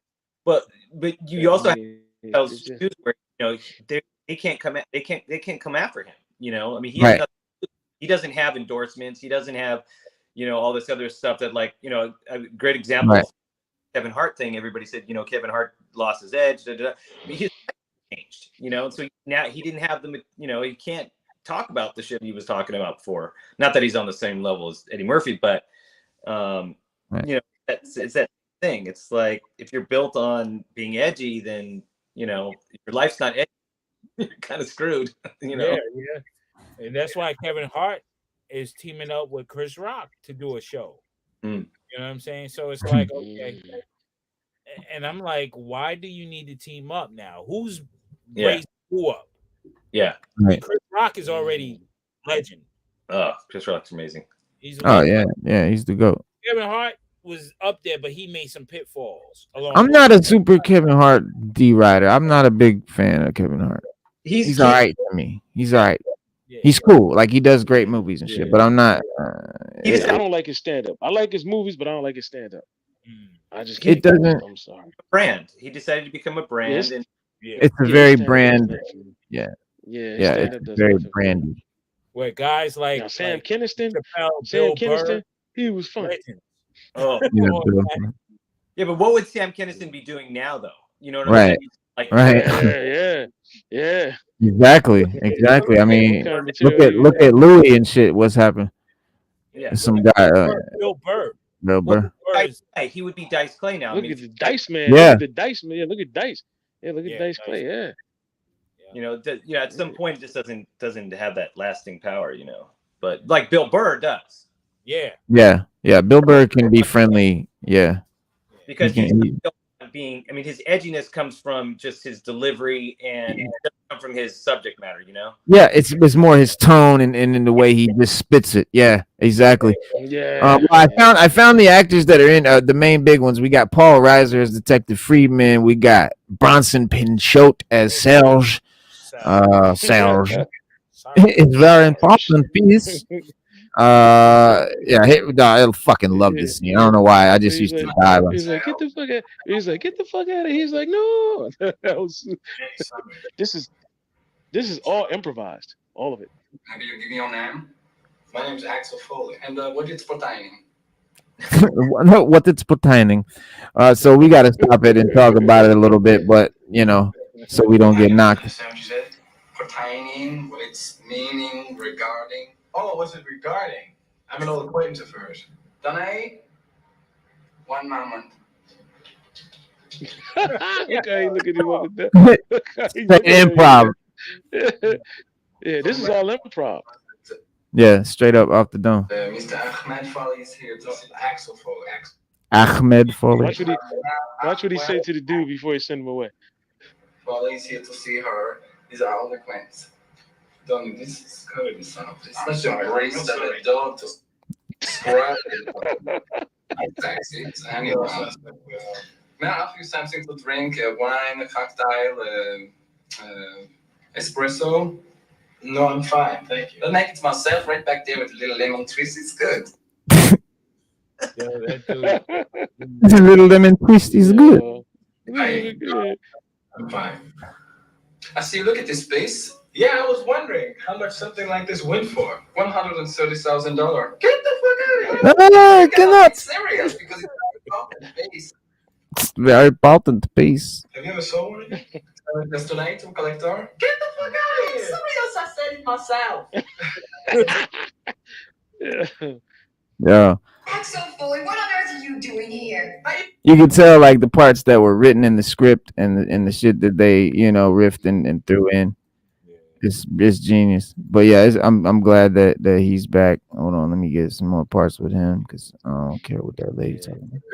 Yeah, you Surge. that some of the movies stuff Shell. that's improvised into the movie is You guys Perfect Strangers, the show that he was in. Yeah, yeah. I was a kid. I watched that. Like, yeah, I don't know how old you have to be to had seen that, but yeah, we used to watch that. It was like one season or something, right? It was very short. Yeah. Yeah. 4 seasons, I think, something like that. Was it? Okay.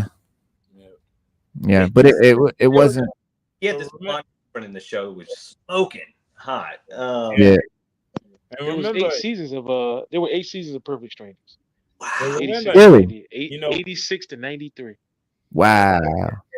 I thought it was one season because like I probably only watched it 1 year. yeah, that's what. Because then, if you notice, everything had a lot of different shows where they were banging through the whole thing. Like, you had Punky Brewster, you had everything popping up. It was just Yeah. crazy. Yeah. Small Wonder. Yeah, Small Wonder. all that Yeah. stuff, you're like, Alf. Yeah. Alf. Yeah. Yeah. Alf, yeah. No doubt. Yeah. You jump Yeah. from channel to channel, like Fridays and Thursdays, you're jumping from channel to channel, literally. Yeah. You know what it is. But John Ashton as Sergeant Taggart. Yeah. Yeah, old Tag. Yeah, I can't believe I thought he passed away. I don't know how. It says he first appeared. He's in his 70s. He about 73. Oh, yeah. 74. Yeah. And then you got Judge Reinhold, the great Billy Rosewood, I want to see what guns he's gonna have this time around. bruh, bazookas and all of that. He's gonna have a drone. Watch. It's gonna Yeah, be he like gonna- a drone strike or something. Yeah, he definitely gonna have a drone strike. Yeah, because when he popped the trunk and took out all the weapons, he's like, "Damn, Billy, Yeah. You gotta talk. Hey, You damn, dude. gotta talk. definitely got to talk." Oh shit! Oh yeah. Yeah, here's a clip from the new one. But yeah, this fool don't age. Different too, man. Like Yeah. He could have got what you call it to redo that jacket over. Yeah. Wait a minute. It changed in every movie. Yeah, I mean it did little by little. Yeah, Yeah.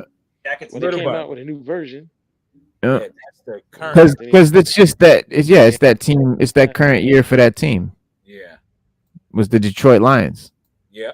Does it? or whatever they put out, yeah. Oh, I didn't But catch you that. can tell by the new one, the collar's super thick. On the Yeah. rim. Yeah. Yeah. That's Had like the sweater. Yeah. It's funny. My son's really into Jason. Like just the lore of the Jason the Friday 13th, and it's amazing how many masks he's gone through. Like, Yeah. he was showing me all the different colors and variations, and Yeah. like they completely redesigned it like 3 or 4 times. Yeah. Oh yeah. Yeah, 100%. I know exactly what you're talking about. Yeah. Oh yeah, the Jason masks. They were all different paint, different designs on them, different hole patterns, different all kinds of. Some of them weren't even hockey masks. They were literally just masks with horror. I mean, they were based on the hockey mask, but yeah, they were molded with whatever created and shit. But yeah, that there's some deep lore in those horror flicks, as they have so many films over the years. Same with Michael Myers mask, Freddy's claws in his hat. Yeah. I mean, so it's like, yeah, it changes up. So apparently they remade Nosferatu with the kid what's his name, Skarsgård, the kid that played Pennywise. Yeah. Bill Skarsgård. He's playing Nosferatu. You got what's the guy that played Willem Dafoe is the sort of Van Helsing like character, he said. But yeah, Willem Dafoe said it looks crazy. He said he saw a little clip of it while they were shooting it, and he said, I can honestly say visually it was unlike anything I have seen, and the look of it was how it was shot was extraordinary. He also revealed a little more about his character. He said he was portraying a kind of Van Helsing type character, but not exactly. So he's true to the source in some ways, but also invented in some ways. And cool. Well, did you guys see the Defoe version they did, I don't know, about 15, 20 years ago? The one where he played, where it's like a behind the scenes kind of. It was the making of Nosferatu, like as the vampire. And John Malkovich. Yes. Yeah. I mean, Oscar award. Very good. Yeah. Really, I can't remember the name of it was, but it was fantastic. So good. Damn, what was the name? Hold on, something in nights. Something. Hold on. I'll look it up. But yeah, that was great. But yeah, they're apparently this one's in the can. They just I guess it comes out when does it come out? December 25th next year. So yeah, it's about a year from hitting Netflix. No, where does it come out? Oh no, it's gonna come out in the theater. No, it's coming out in the theater. It's coming out in the theater in about a year. Cool. Yeah, Christmas next year.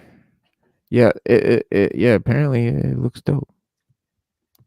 Did you guys see the Morbius one that they got kind of killed a little bit? The Leto one.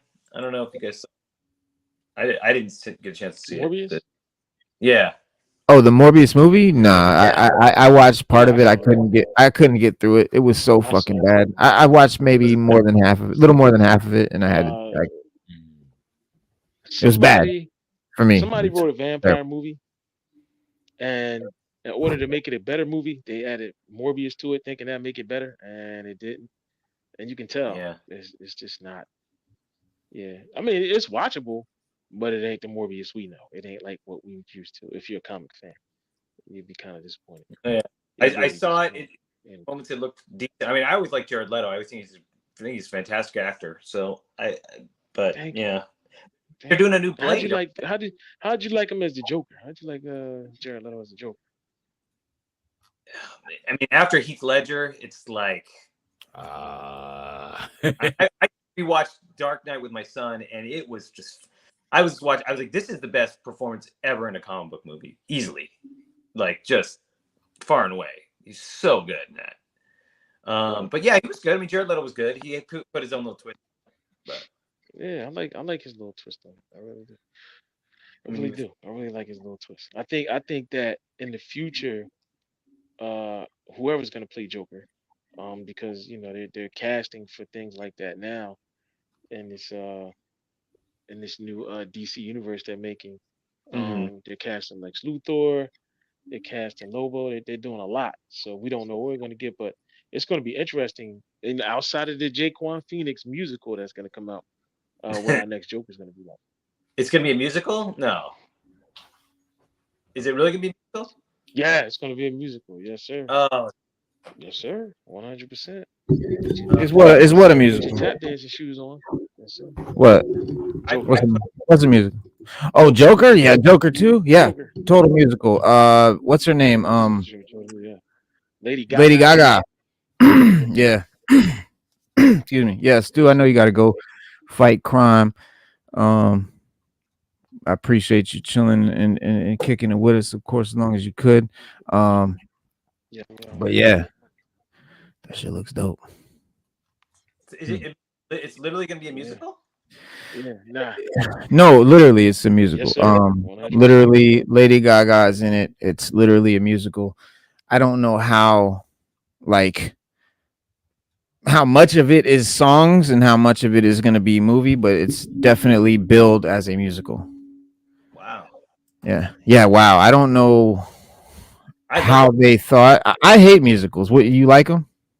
If they're done well, I mean, and they have to be done really well, like a Disney, like, you know, like we watched Frozen recently, and I was like, this is a fucking great movie. You know, music is spectacular. You know, but yeah, it's funny you said that because last night we tried to watch Wonka.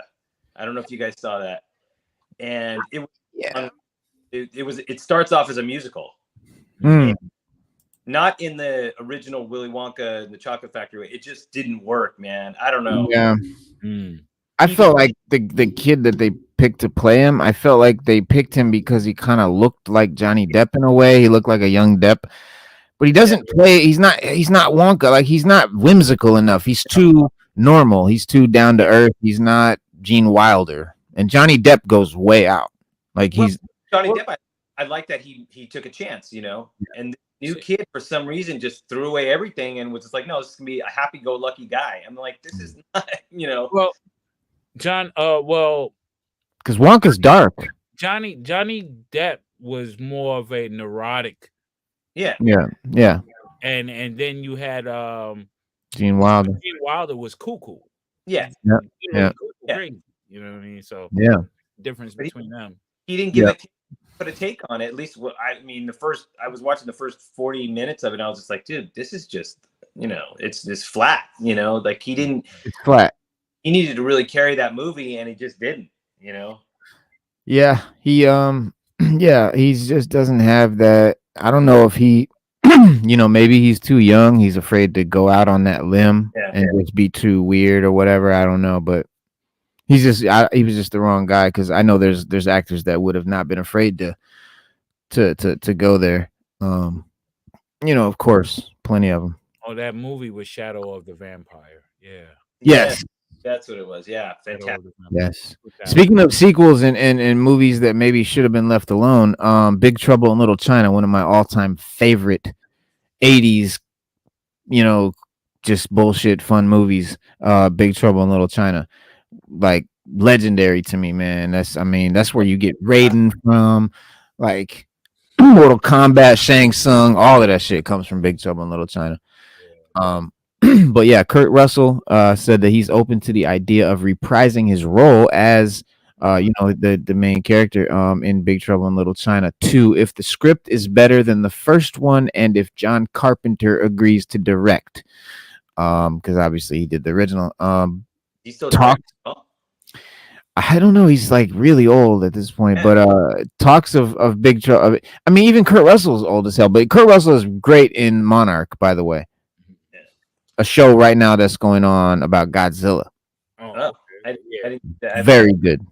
If you haven't seen Monarch, I've heard of it, and I heard that it's good, but I haven't seen it. I like it. Yeah, I like it a lot. I think it's really. I've been watching every week. But yeah, talks of Big Trouble in Little China, a Big Trouble in Little China follow up have been ongoing for a decade. With Dwayne Johnson originally planning a remake, but later clarifying it would be a sequel. Development has faced conflict. I really just want The Rock to stay far away from it. Oh God. Yeah. He gets a project and he makes it all his own, and it's like, yeah, it'd be big maybe Hollywood. He's big trouble. Well, it's like the Will Smith effect. It's like it becomes a whenever when he was at his height, everything became it was all about Will Smith. It wasn't right. I mean, a couple times he was able to kind of disappear a little bit. But then it's in that same category right now. It's just become the Rock movie, Yeah, and that's the problem with guys like even like Eddie. They get so big, they're so It's like when the Beatles got so big they couldn't hear themselves play anymore because the crowd was so loud they couldn't even perform anymore. They couldn't do live shows anymore at all. It got that crazy, and like that's how these actors and shit, they get so big to the point that they can't disappear in the role anymore. Now it's just you're watching Eddie Murphy do his thing. It's not whatever. It's not Axel Foley or whatever. But the biggest hurdle for a potential Big Trouble in Little China 2 definitely lies in getting approval from John Carpenter, who is probably very protective of his filmography after the success of David Gordon Green's Halloween trilogy. However, The Rock's success with Jumanji might pave the way for a sequel. I don't know, but hopefully it doesn't have shit to do with The Rock. I think that would fuck it up. Kim Cattrall, she can come back. James Hong could come back. Yeah. Long. They can all come back. They're definitely will have to be come back. Well, yeah. What about Shang Tsung? Hold on. That's James Hong. Yeah. Oh no, not Shang Tsung. You talking about David Lopan? Yeah, Lopan. Yeah, Shang Tsung. I call him Shang Tsung because that's okay, yeah. But yeah. Yeah, he just recently got his star in the Hollywood Walk of Fame. Is well overdue because this guy is like a staple in Hong Kong cinema. Period, man. Let alone American cinema.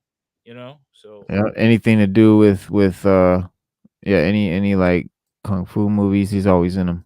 Yeah, he was in Big Trouble in Little China. Not Big Trouble in Little China. I mean, The Golden Child. Sorry. Oh, okay. Yeah, he was. Yeah. Well, he's in Bruce Lee films. I mean, he goes. Yeah. He goes way back. Yes, he does. Yeah.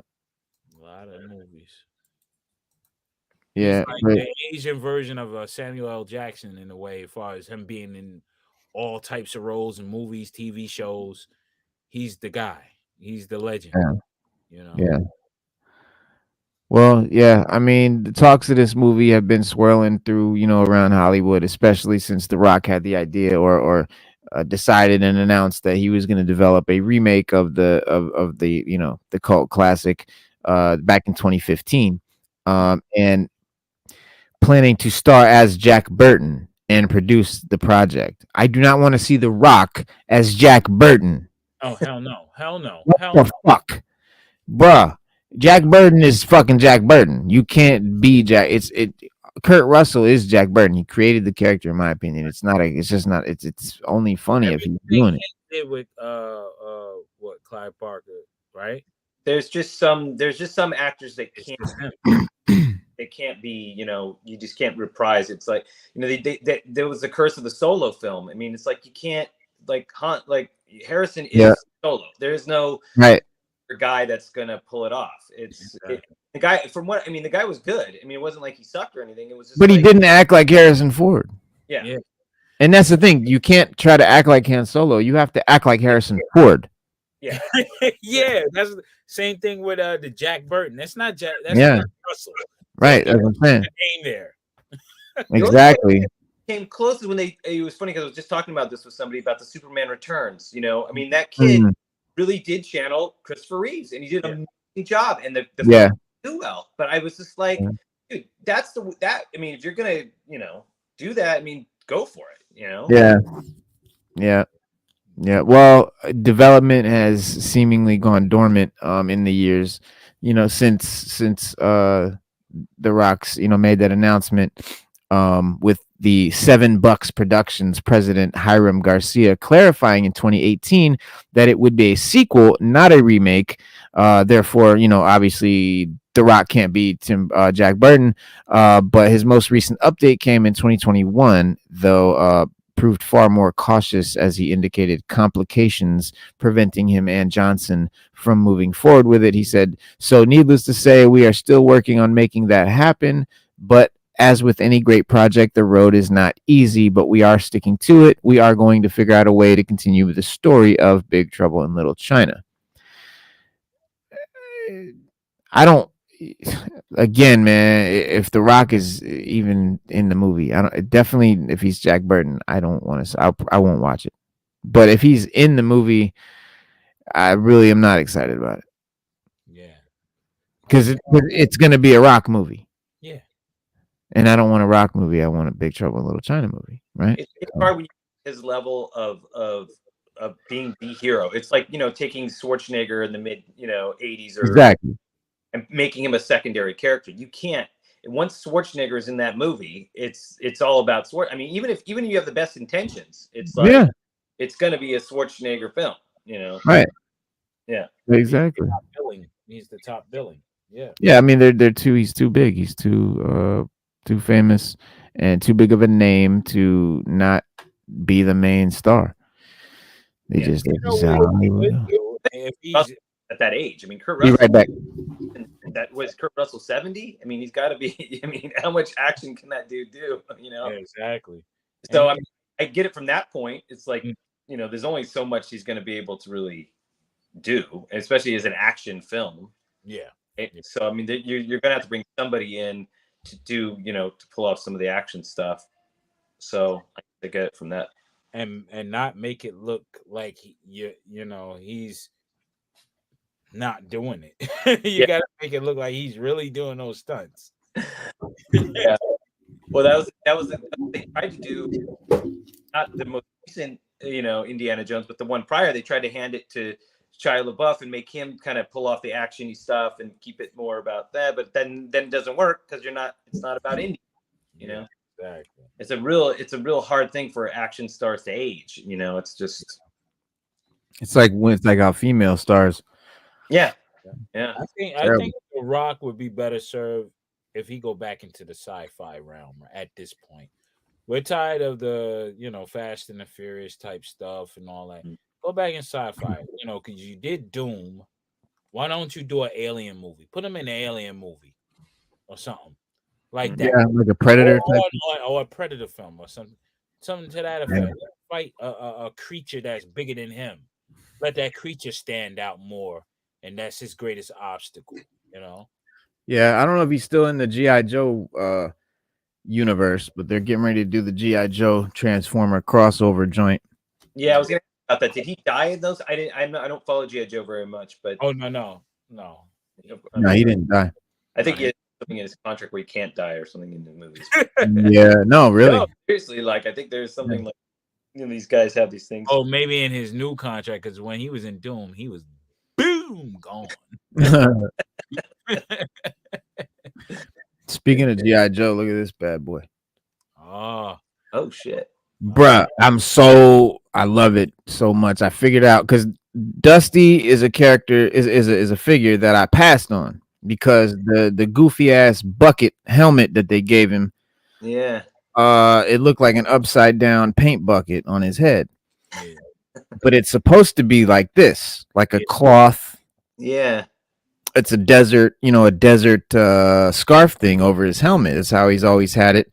Yeah. And you can't see it now, but I glued this cloth that I got. It's like the perfect color. It's got these little dark patches. It matches perfectly. And I glued it to the bucket. Okay. So that's that bucket. You see it. You know what I'm talking about. Yeah. The bucket helmet. So like I passed on it. I recently just bought Dusty because I thought of this idea. I was like, yo, I could just glue. Actually, my original idea was to cut the bucket. Cut the bucket just to a normal size helmet and then just put a piece of cloth over it. But when I'm so glad I didn't cut it first, because what I realized was gluing this to that was the way to go, because if you did it the other way, when you put the cloth on, the cloth just sort of bows out because it's a small piece of cloth that has no weight to it, so it doesn't hang down. It's not gonna, unless you were to somehow put wiring in it and make it wire. But I'm not doing all that. I'm not sewing the fucking wire into the little piece of cloth. So you just glue it down. And look, you can even glue it down with some folds in it to make it look like it's, real and shit. I mean, it's solid, man. It looks fucking really good. It's really solid. Looks fucking cool as fuck. And now he's one of my favorite figures. I literally, like I said, I passed on. I wasn't gonna buy him. Was super mad. Was gonna wait for them to recreate him and hopefully fix that issue. But yeah, I hooked it up. And, and speaking of, today I went to the Big Apple Comic-Con. Oh, nice. Yeah, and I met me and my brother, and I met Mr. Larry Hama. Oh, nice. So, Wepa. Yes. Yeah. Yo, my boy Al Mega just showed me a bunch of those. He got them all signed by Larry Hama too. Yeah. I bet he went to the same place. Damn, that's cold, bro. Damn. You can't see that this is the Snake Eyes. Sorry for the lighting. Yo. Hold on, let me see if I can move this out the way a little bit more. Was he doing like a full-on signing where like he had line of people and all that? Yeah, did he charge you for that? Huh? Yeah. Did he charge you? Yeah. Yeah. No, how much did he charge for each one? So it's $20. Nice. Right? So what he does is the ones that you say you want a personal message with his name, it's free. But the ones that are just says his name, Larry Hama, he has to charge for that because he knows that some people, they go and sell it for whatever. Oh, right. Yeah.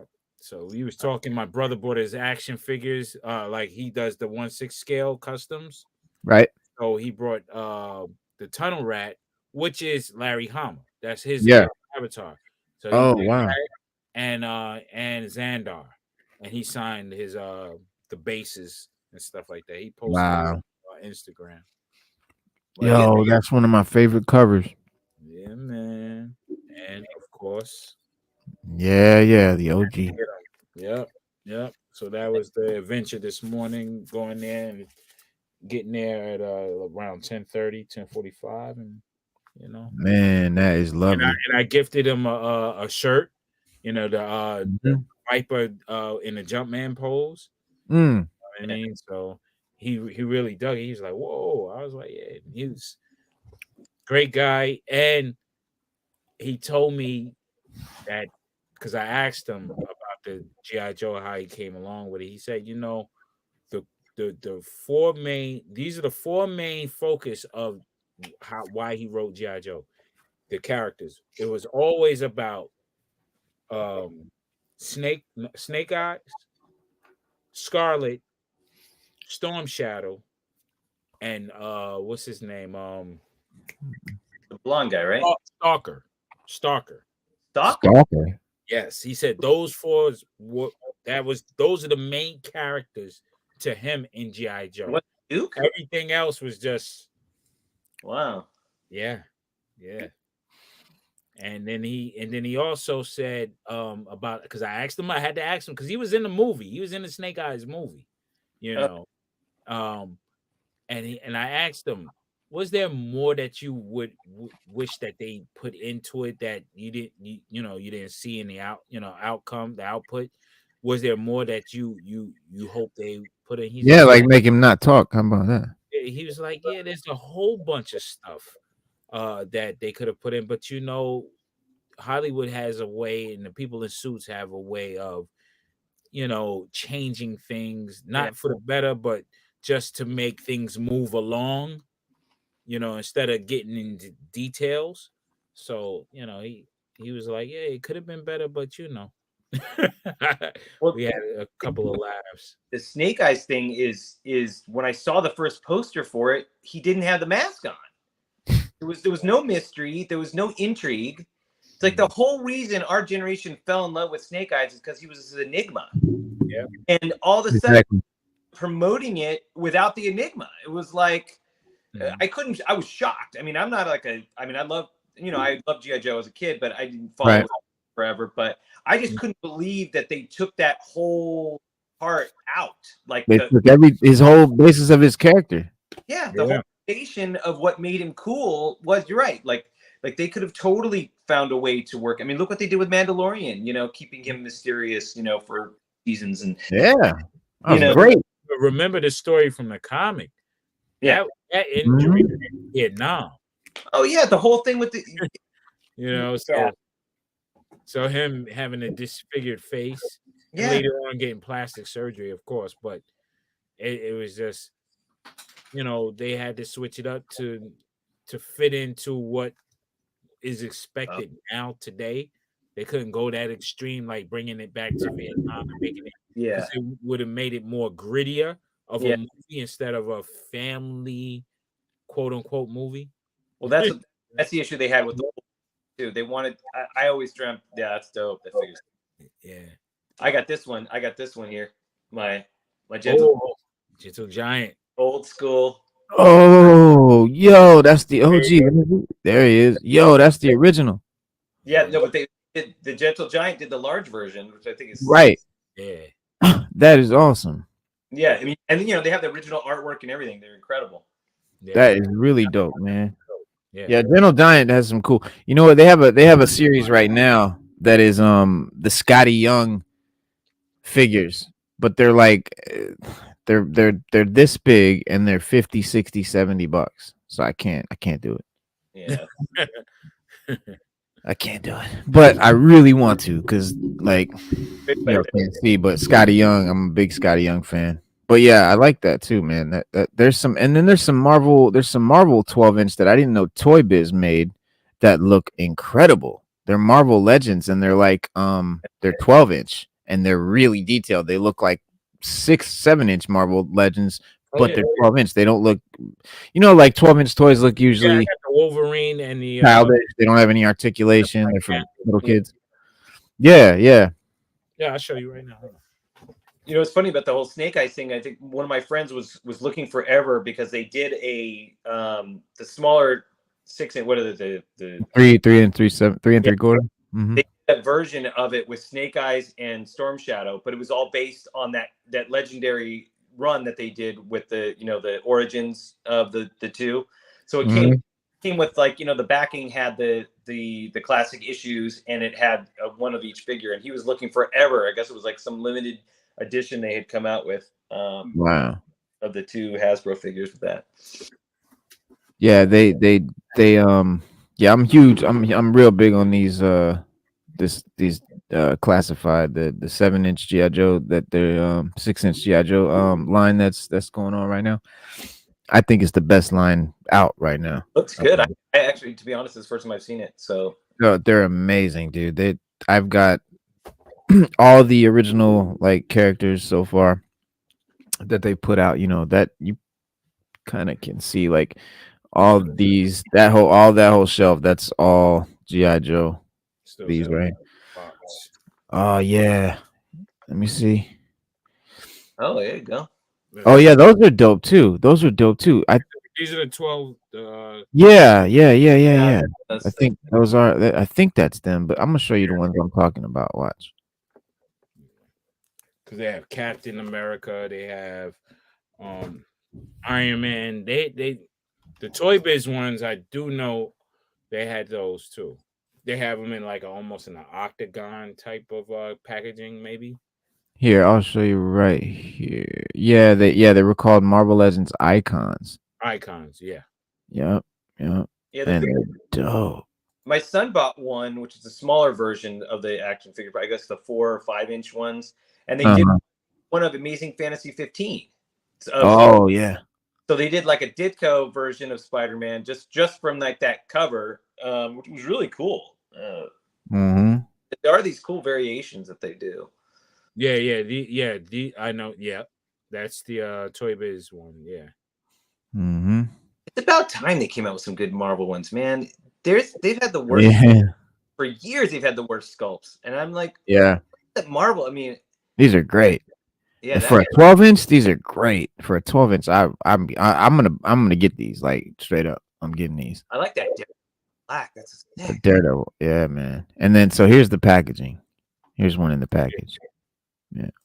Oh, there you go. Mm-hmm. And yeah, it says Marvel Legends Icon series. I thought it was. I think it's Toy Biz, but man, I need this cover, yo. I need this fucking cover, yo. Fuck. I don't have none of those. You know what? It came though. It did come. My issue 301. They finally sent it. Oh yeah. Things of Another World. Yeah, they finally sent it.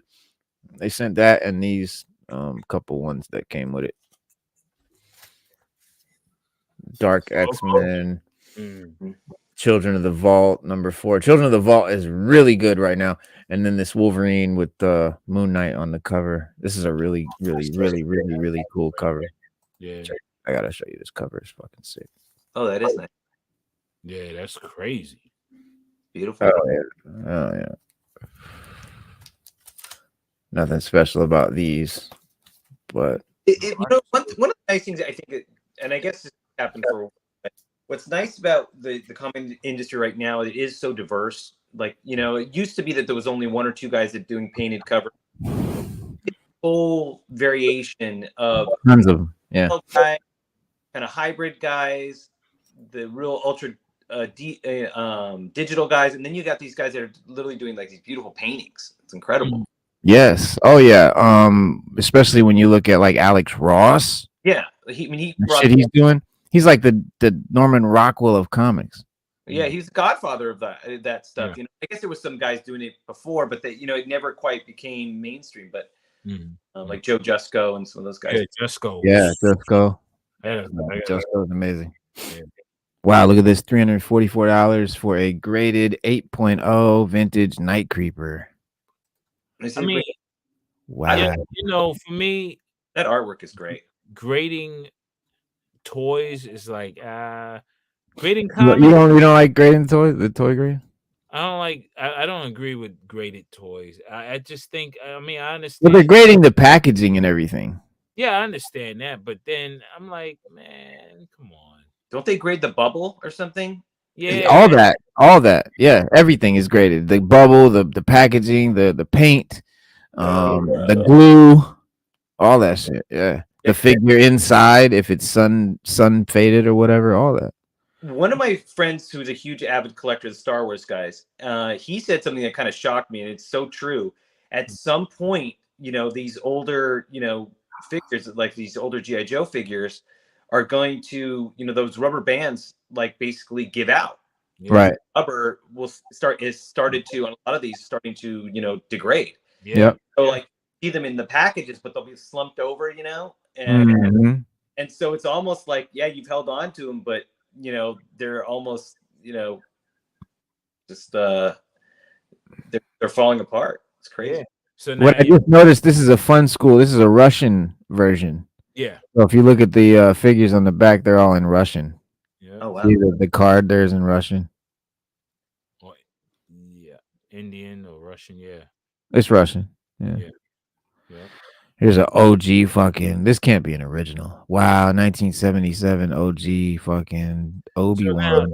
Like, okay, when you know these things are degrading, falling apart, and they fall apart in front of your face, but they're graded because the grade still stands. You see what I'm saying? It's like it makes no sense. Well, that's a good point, but they put them in these like hermetically sealed boxes that you can't, no air gets in and shit, and that might preserve them. I don't know. This is a loose action figure, so this is graded loose, right? They got graded card back, graded in the package, graded new. This is just a loose fucking figure for damn near $200.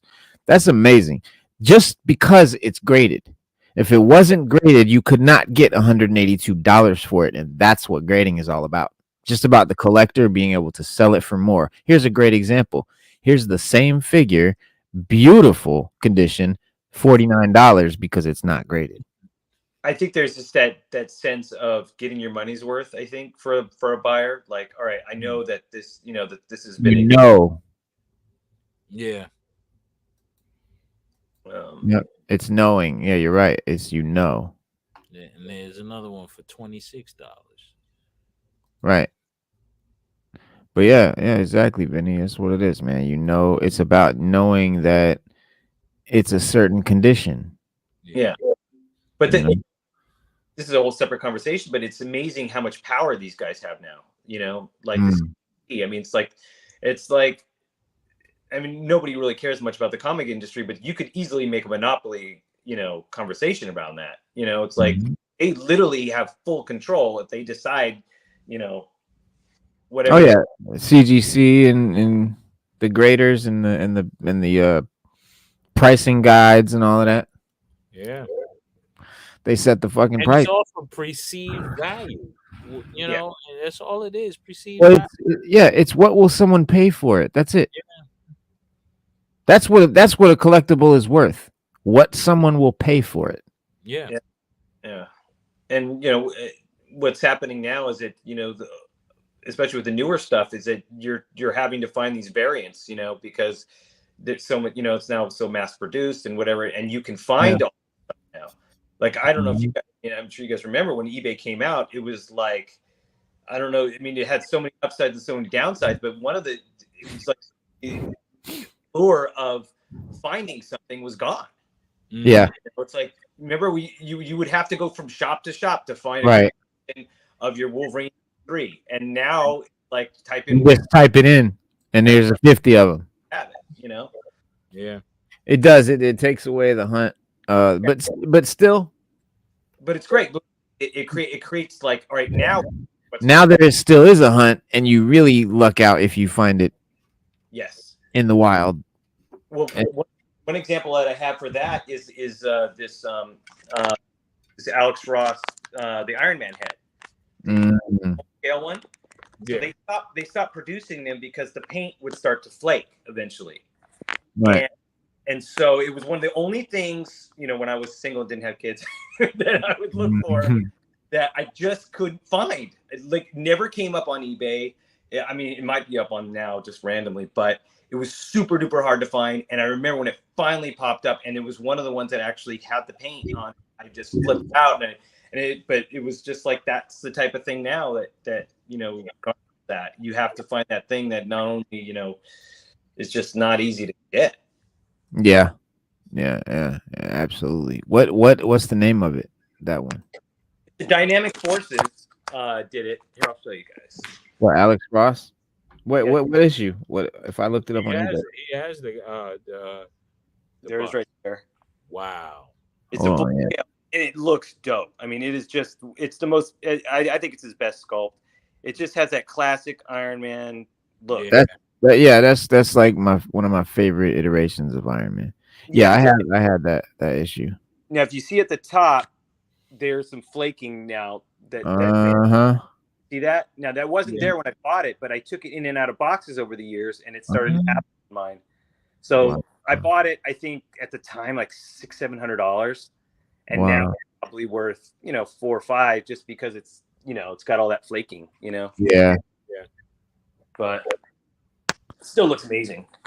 Oh yeah, dude. That's I love that classic Iron Man. Man, that is my favorite. And then it has the flaking. You can be like, hey, he's been through some battles. What do you expect? It's Iron Man. Exactly. But that's my favorite. I was so happy to get this one because this reminded me of the toy when I was a kid. Oh yeah. That original suit, it's not like the movie Iron Man, like that. Yeah. That's that old comic suit. There's something really nostalgic about that. That's the one from the he did this, but I want eventually I want to get AI one. Eventually I want to get full size one of this, but his Spider-Man is amazing. Dope. The Collective Eyes. Yeah. Yes. I'm waiting for them to do the Spider-Man from the 19 what was it? The 1960s, 70s TV show. Oh, They right. had a little Oh. series. Yeah, I we need had funky belts and stuff on his wrists and stuff. Yes, I need that. Yeah. Spider-Man. I like that. Huh. He did. There was a Japanese one. Did you guys seen the Japanese one that they did with the robot? Oh yeah. Yeah. Yeah. Robot? That's cool. I never saw that. Yep. Um, And he got a car. It's yeah, really, that's a cool car. It's crazy. figures. Yeah. Like a bendy guy. But that's what they need to do. I mean, they did the Japanese Spider-Man Marvel Legends. They should do a TV show one. Unless they got to pay somebody, And Marvel does not like to pay. Disney does not like to pay. Well, they'll probably have to pay Paramount or whoever did the original series. Or Yeah. But it still goes back to Marvel, so I don't understand why it wouldn't, if they got the rights. No, they don't have the rights, actually. yeah, I guess it would depend. Fox has the rights, right? Well, it depends on who owns that series. I mean, who owns the rights to that series. They're going to do something like along that line, but yeah, you get into all of the marketing stuff. It's crazy. Yeah. I watch it ever so often because I got it on DVD. Oh, I don't remember. I remember watching maybe once or two. I remember watching him on what's it called, Electric Company. Electric Company, and I would sit there and wait for the Spider-Man to come on, Yeah. Yeah, and I remember seeing just the little snippets. It would be just like a little quick thing. Yeah, they have the music and everything, and it was all like disco and stuff. It was crazy. I'm like, yo, this is crazy. I love this. Oh god! I mean, 60s Spider-Man because they would do reruns. They did reruns in the late 70s, early 80s. Yeah, that's that one with whenever the Spider-Man head would come up with like the blue background or whatever it was. It happened right before the show, right? Yep. It was coming on, and I was like, "Oh, that was the And show." then how he crawls up the wall, you're like, "Oh, this is crazy." And then his webbing. Dude. Yep. And then you had the Captain America version when he was on a motorcycle and his motorcycle ejected out of his van. Oh yeah, man. Doctor Strange, didn't they? Didn't they? I got that too. That was strictly like a acid trip. Whoever made that was on acid. I've never Doctor Strange. What? I never saw it. Hold on, let me get the thing. Doctor Strange. The fact that they, of all the characters, they try to do Doctor Strange, that's hilarious. Yeah. Because you would think production value wise, like, what are you going to do with Doctor Strange with no budget? Yeah, exactly.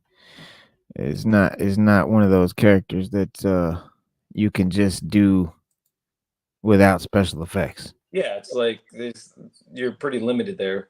Yeah. I mean, the gold standard is obviously the Hulk. So here's the Captain America. Oh, the one that's on the motorcycle. Yeah. And you had Christopher Lee in this. He was the major villain in his. Mm-hmm. Yeah. Right? So here's Cap with the yeah. I was just watching that the other day on one of the bootleg sites. And then that's something that's fun to hilarious. Watch. Yeah, it's hilarious. This is Spider-Man. Yeah. The old Peter Parker there. Yeah. Peter Parker / James Bond. All right. And then here it is. This is the Doctor Strange. Wow. Wow. Who's producing these DVDs? Huh? Are these just somebody that just put together some packaging around it? This is actually a DVD made by Shout, the Shout company, Universal and Shout. Oh, okay. These guys. Wow, that's crazy. They put it out. This one was something someone else did. Yeah. Based off a DVD, and they decided to just distribute it. And this is also Shout. So they have access to all the great goodies. So yeah. Peter Putin. You guys the Mr. Rogers episode where he goes behind the scenes on the Hulk? It was one of the crazy. Hold on. Instinctively, because I loved the Hulk show at the time, and just randomly there was an episode of Mr. Rogers where he goes back behind the scenes. You probably find it on YouTube, and he shows how they Wow. and they show you how he did the whole thing. Yeah, how the Lou Really- Ferrigno gets painted, put Yeah. in the mask and everything. Yeah, I remember that. Oh, I wanted to become a makeup artist just after watching that. It was like for years I wanted to, and then I decided not to. But for years I was like, I want to do that. I want to create, these prosthetics. Yeah. No, I had a whole phase like that too. I wanted to be a special effects Yeah, makeup art. Yeah, absolutely. I Yeah. had the chance. So I was all into that shit. high school to go to the art school of Pittsburgh, in Pittsburgh, and they did a lot of special effects out there and stuff like that. And then I don't know what I became a rapper, wanted to be a rapper, and all this. Really? You did shows and everything as a rapper? Yeah, but not. It wasn't as big as what we know now. It was just different shows. I would go on little shows like with the Fugees in the college circuit. And Yeah. then, the Roots crew.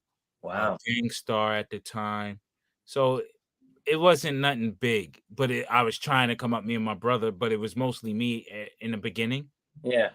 But it was just like those dreams were dashed once the contracts and stuff was put in my face, and it didn't.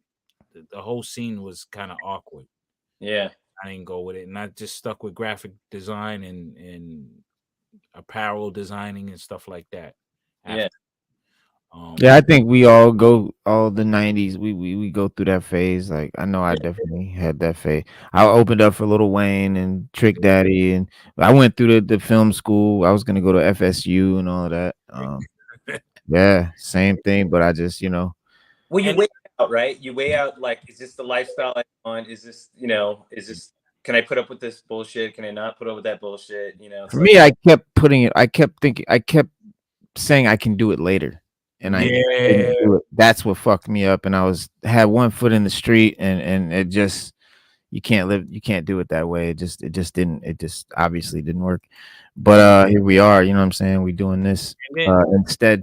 And then when you're a creative person, you have so many outlets, and it's hard to choose because you're interested in every outlet. It's like, yeah, I got an idea for a movie. Let me write this script real quick. Yeah. Oh, sudden I gotta paint this painting. And I gotta do this. I gotta make this beat. Oh, I want to score the movie, and I gotta be a producer, and I gotta make an album, and it leaves you. You're so all creative that. You sitting still sometimes. Too many pies. So many things. Yeah. And that's what happens a lot. Yeah. Well, because you got to be all in. At some point you got. Yes. And like when I did the storyboarding thing, the nice thing for me was just like that I was doing just focusing. Like, all right, this is what I'm doing. Let's go full on, now I'm trying to do a bunch of different things. But at the time that was just like, and it was super helpful because it was just like, I could in and, hone that craft and that kind of stuff. Yeah. Cause you have to be 100% in. You have to live, eat, sleep, breathe. And that's just what you want to do every day. If you don't wake up and want to do that, you're not going to end up being successful in it.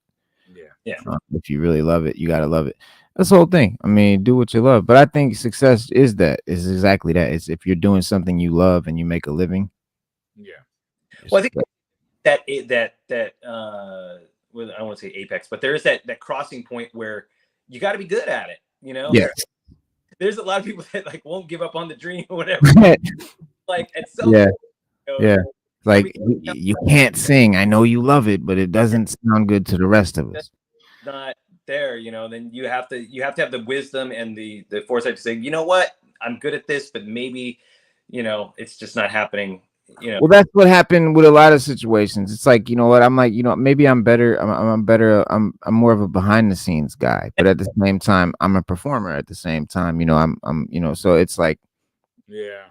But you have to eventually accept this is where you are really better at. Maybe it's not what you first thought you were gonna do, but this is really what you were supposed to be doing all along. So, and like with the rapping thing, me and my brother was trapped in a time where you had, because we know like Wu-Tang and those guys, they came out. Then you had Mobb Deep. You had a plethora of good acts all over the country, and it was like we fit in to this mix, and you couldn't fit in really, because everybody had their whatever market you was trying to get in. Somebody already had that market, so it's like I don't want to be like I'm riding the coattails of these guys, Yeah. or people comparing me to these guys from the content that we're putting out.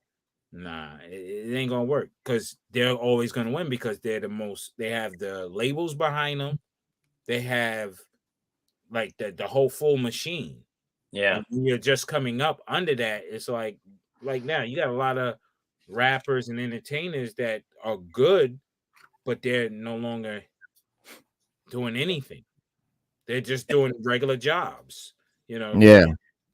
Well, you guys, I mean, my kids are, you know, growing up listening to these newer artists and stuff, and I'm not as seeped into the hip hop world as you guys are.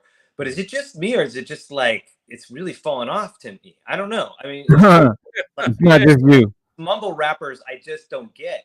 I'm just like, I'm like, I don't know It's what. different. It's It's different. different. They're the newer stuff is more. It's the songs are more about the vibe. They're not about the lyrics. Okay. They're about the ambiance. It's more about just feeling the vibe of what. That's why a lot of a lot of them are even not even saying shit. They're just making sounds with their mouth. They're chanting, making little ad libs, and it's all that. But like the way, like my son, he's 19, and you know, I was trying to, because he's got his version of hip hop and I got mine, and he grew up on my stuff, but he knows it well.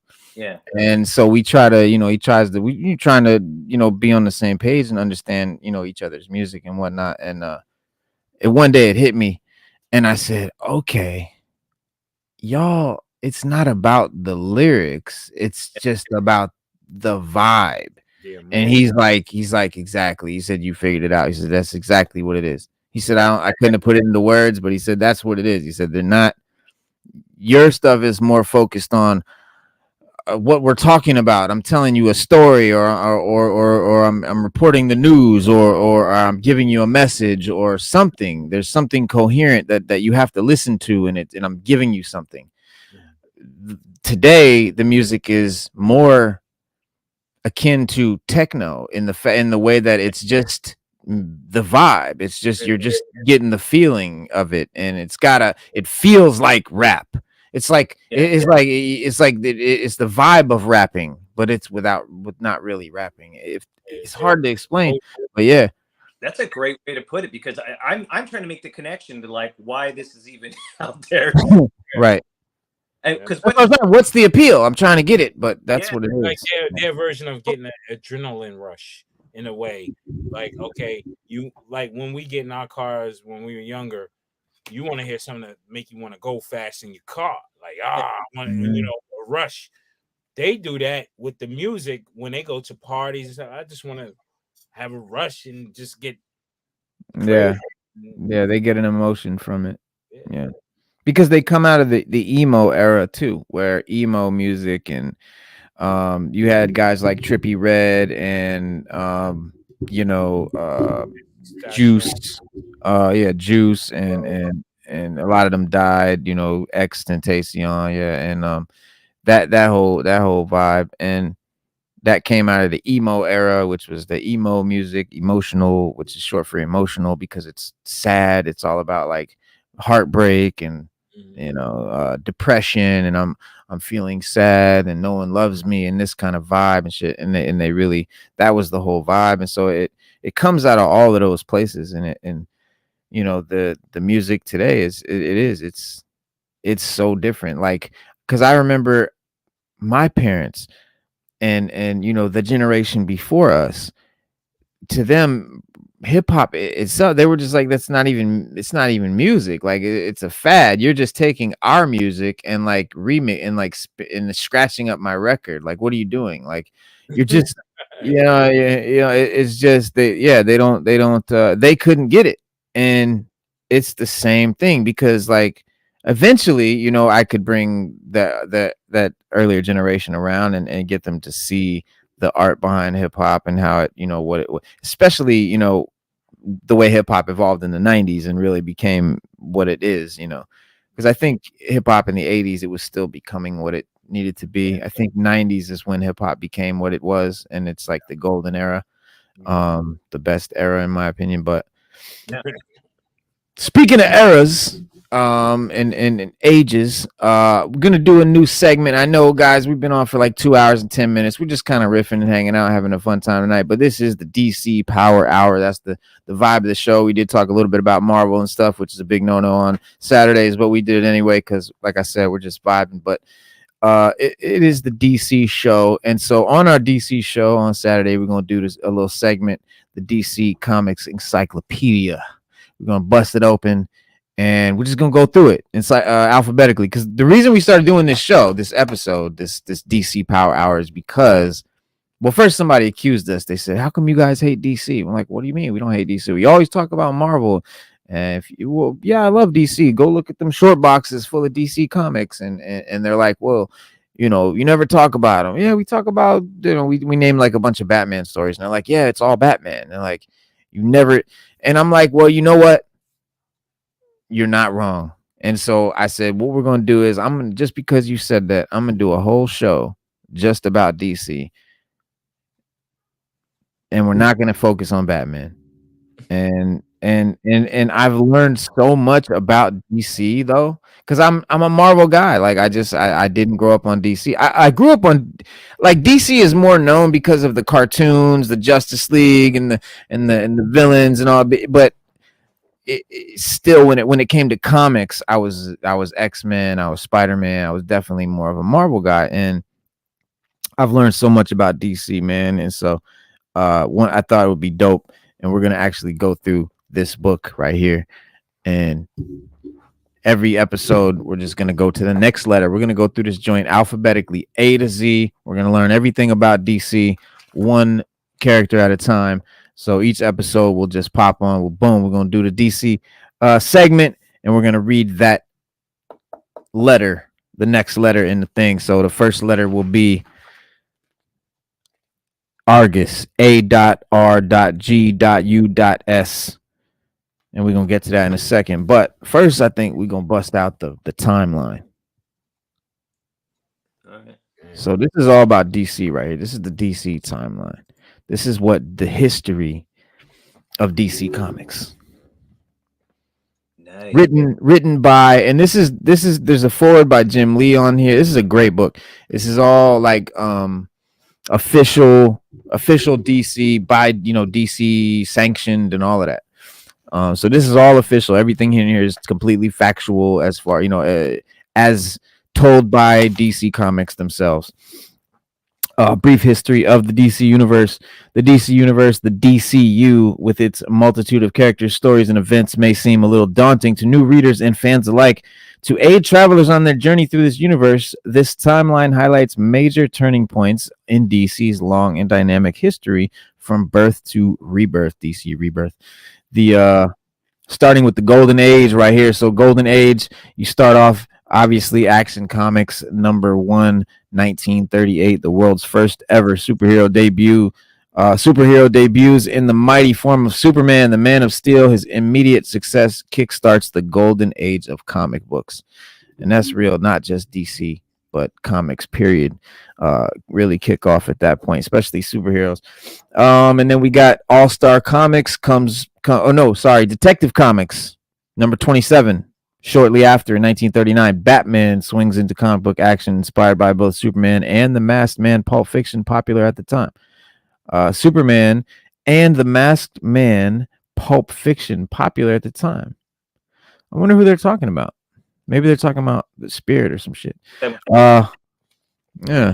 And then All-Star Comics number 3, winter 1940. DC Universe takes shape as some of the most successful superheroes band together for the first time and start the Justice Society of America, the JSA.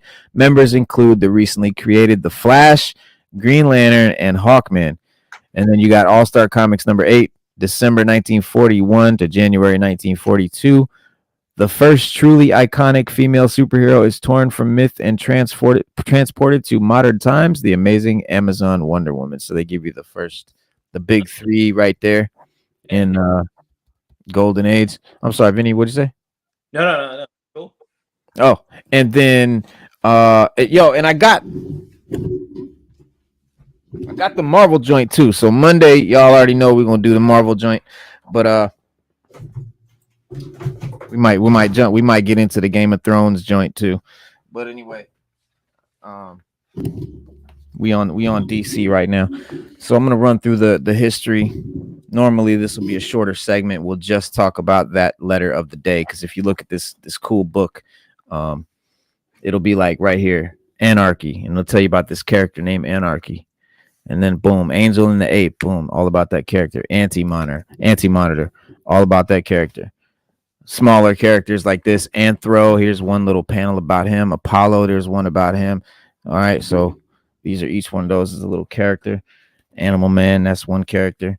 So each day, each joint, we'll talk about, a couple of these. But the history of DC, man, I'm learning all this stuff because I never actually read through this book, and this is the only way I'm gonna read through this book with y'all. So that's it. So thank you.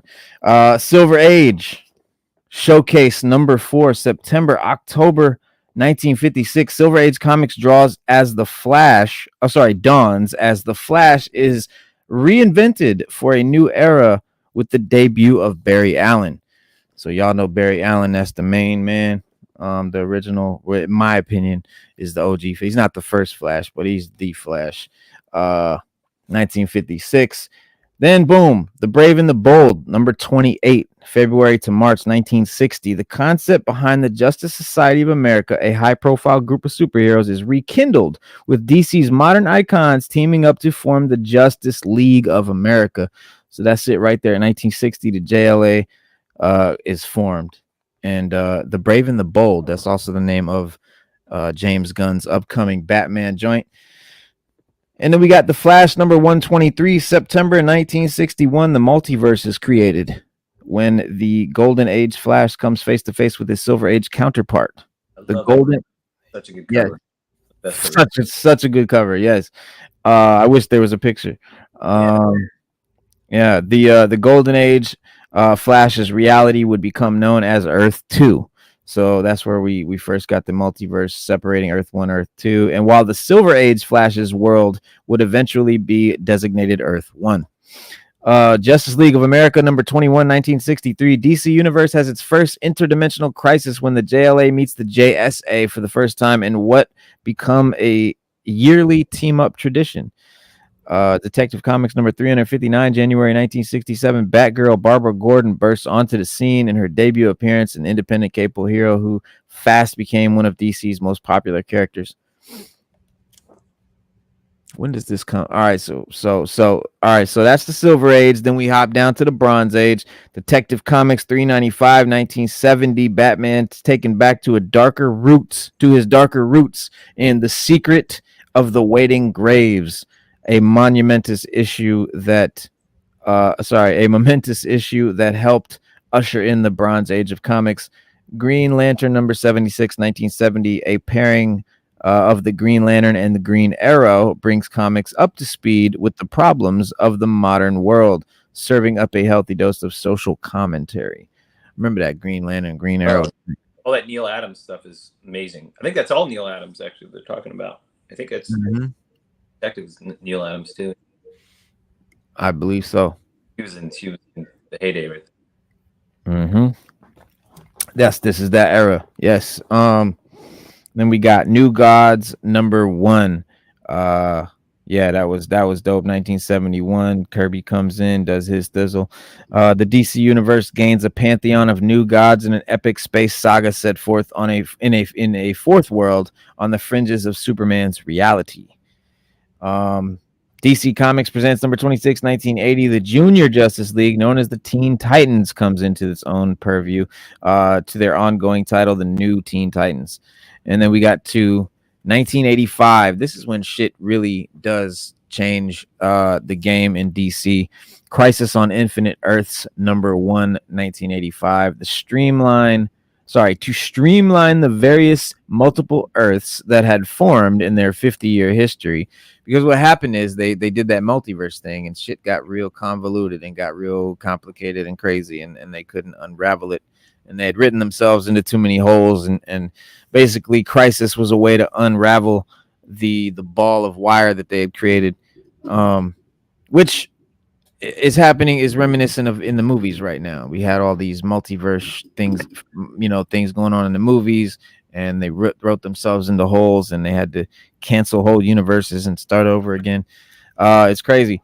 But yes, Crisis on Infinite Earths, 50-year history. DC Comics launches a 12-issue series that sees many worlds perish at the hands of the Anti-Monitor. When the villain is finally dispatched, only one Earth remains. In this new reality, most Earth 2 heroes are established as having been active during World War II, while the adventures of the Earth 1 heroes take place in the present day. In the wake of Crisis on Infinite Earths, the origin stories for icons such as Superman, Batman, and Wonder Woman are retold, with major continuity connections that match the reality of their new Earth. So they retcon shit to make it make sense. Dark Age. This is when this is an interesting era. So this is between the Golden Age and the Modern Age. And this is interesting. All right, so a lot of comic fans, let me go this screen. So a lot of comic fans talk about how the Modern Age is the longest age. Like, it's been Golden Age had its era, Silver Age had its era, Bronze Age, and then this Modern Age has just been forever. Like, when is it going to change? What's the new? When is it going to be the Platinum Age? When are we going to have a new age? How come it's just been the Modern Age fucking forever? And they say it hasn't. They say the Dark Age came after the Bronze Age. Then we had the Modern Age, and then it goes to Prime Age. That's what we're in now. So let's check this out. I mean, I've seen the Copper Age. I've seen it being called the Copper Age. Yeah. Also, there's the Dark Age, and there's like there's been a few different because they're still struggling to kind of delineate. But I think that Dark Age is a little bit appropriate, because there was that moment in the 80s, early to mid 90s to like early 2000s, where you had a lot of darker people. Yeah, Frank Miller and shit. Like, well, like mid to late 80s, early 90s too. Yeah. But 90s is when shit got real, Image and Spawn and so much Jim Lee but what they're saying here, Dark Age, they're talking about Batman, The Dark Knight, obviously, number 1, 1986.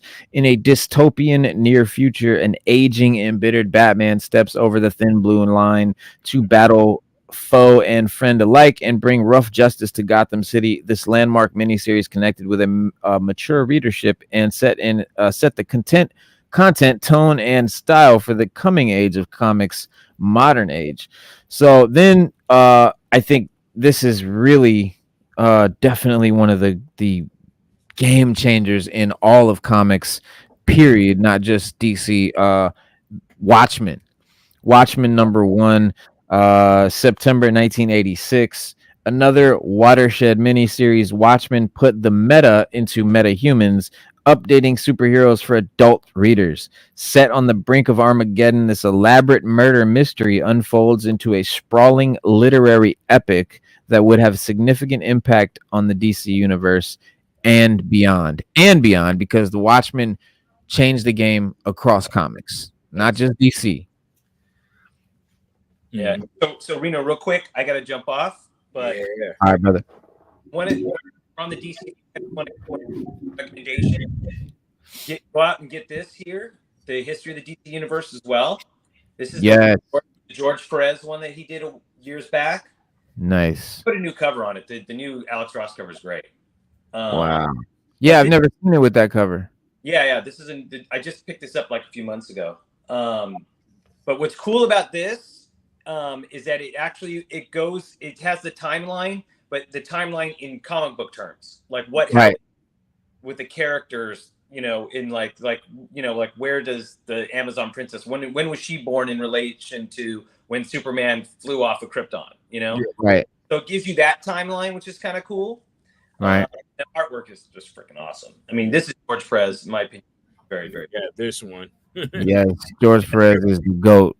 Shout out George Perez and Neil Adams, man. Rest in peace. Yeah. But thanks for having me on, man. I mean, I always love chatting it up, and you know. Yep. Nah, man, you're welcome anytime, bro. I'm thank you for popping on, man. Anytime. You always have the link. It's always there in your email, in your inbox, man. Every show, every Monday and Saturday, you got the link. You can hop on anytime, brother. Yeah, cool. Always welcome, man. Thank you. All right, Vinny, take it easy, bro. I'm at Art by Vincent Lucido. If you guys ever want to do that, I'm putting up a lot of new stuff, you guys. Stuff that we talked about previously, like storyboard stuff. I'm putting up. So there's going to be a lot of. I'm getting active. So Nice. So you guys will see some cool stuff. I'm going to put up some Super Bowl ads pretty soon too, which are always fun to see storyboards for. So nice. all right. Yo, what is it on Instagram? Art by Vincent Lucido. All right, brother. Yeah. So Got you. you can see all the kind of stuff. I actually have a you guys might be interested in this too. I just came across an old storyboard that I did for Nike, like right before Kobe retired. And I don't think very many people have seen this ad. It was a very ad, but I have the storyboards for it. I'm gonna post for that. So if you guys are Kobe fans, you can see like one of his very last commercials he did. So Nice. just cool stuff. I'm just trying to find cool stuff that people might give a shit about. Yeah. Yeah. That sounds dope. I'm gonna check it out. All right. So I Yeah, man. Have a good night, man. Be safe. All right. See you later. All right, later, Vince. Peace. Yeah, man. It's about Yes, that. sir. Yes, sir. Yes, sir. Yeah, man. It's story time, man. We getting it in. But yeah, let me finish this off right here. We got Legends #1, November 1986, when Darkseid, the tyrannical Lord Apocalypse, attacks the world's heroes by turning the common man against them. A new incarnation of the Justice League forms to oppose him alongside the government-run supervillain team, the Suicide Squad. So that's when the Suicide Squad and all of that comes out. And this is still part of the Dark Age. You know what I'm saying? Late 80s, early 90s. Here goes Superman, number 75, obviously, number 1993. The Man of Steel is killed. Obviously, was a giant moment, death of Superman, while subduing a murderous alien beast known as Doomsday. Superman later finds his way back to the land of the living after a tumultuous year for Metropolis. And then Batman Adventures number 12, September 1993 as well, making the transition from screen to page. Harley Quinn arrived in the DC universe from Batman the Animated Series and became a permanent fixture in Batman's Rogues Gallery. So that was the year she was born. I remember that shit too, animated series. Yeah, she was not. I didn't think she was gonna be. I didn't think she would be beyond that show. I thought, oh, she's just gonna be this goofy character for these episodes, and that'll be it. Little did we know, Harley Quinn will become one of the biggest characters in DC. Yeah. Eventually, it's crazy. 0 Hour number 4.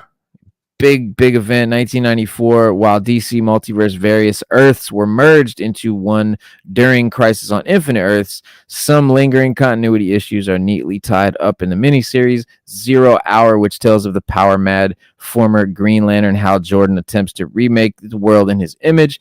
Ongoing tie-in titles, each with their own issue. Number 0 relate the title character's newly revised origin. So yeah, that was a big joint. So they've redone shit a bunch of times. Yeah. So that's page 1 of the timeline right here. You know what I'm saying? We've been rocking 2.5 hours. We're gonna come back next Saturday. We're gonna bust out the last half of the timeline, and then every Saturday we're gonna learn about a new DC character. Nice. You know what I mean? On the DC Encyclopedia. That's the new edition. Okay. The saga. Yeah, it's the it's gonna be the it's gonna be the little segment we're gonna do. You know, something fun. But yes, y'all, you know what it is. Every Monday, every Saturday, 6 Element of Hip Hop. We'll see you guys Monday. Have a good weekend. Be safe. You know what I'm saying? and go read some comics.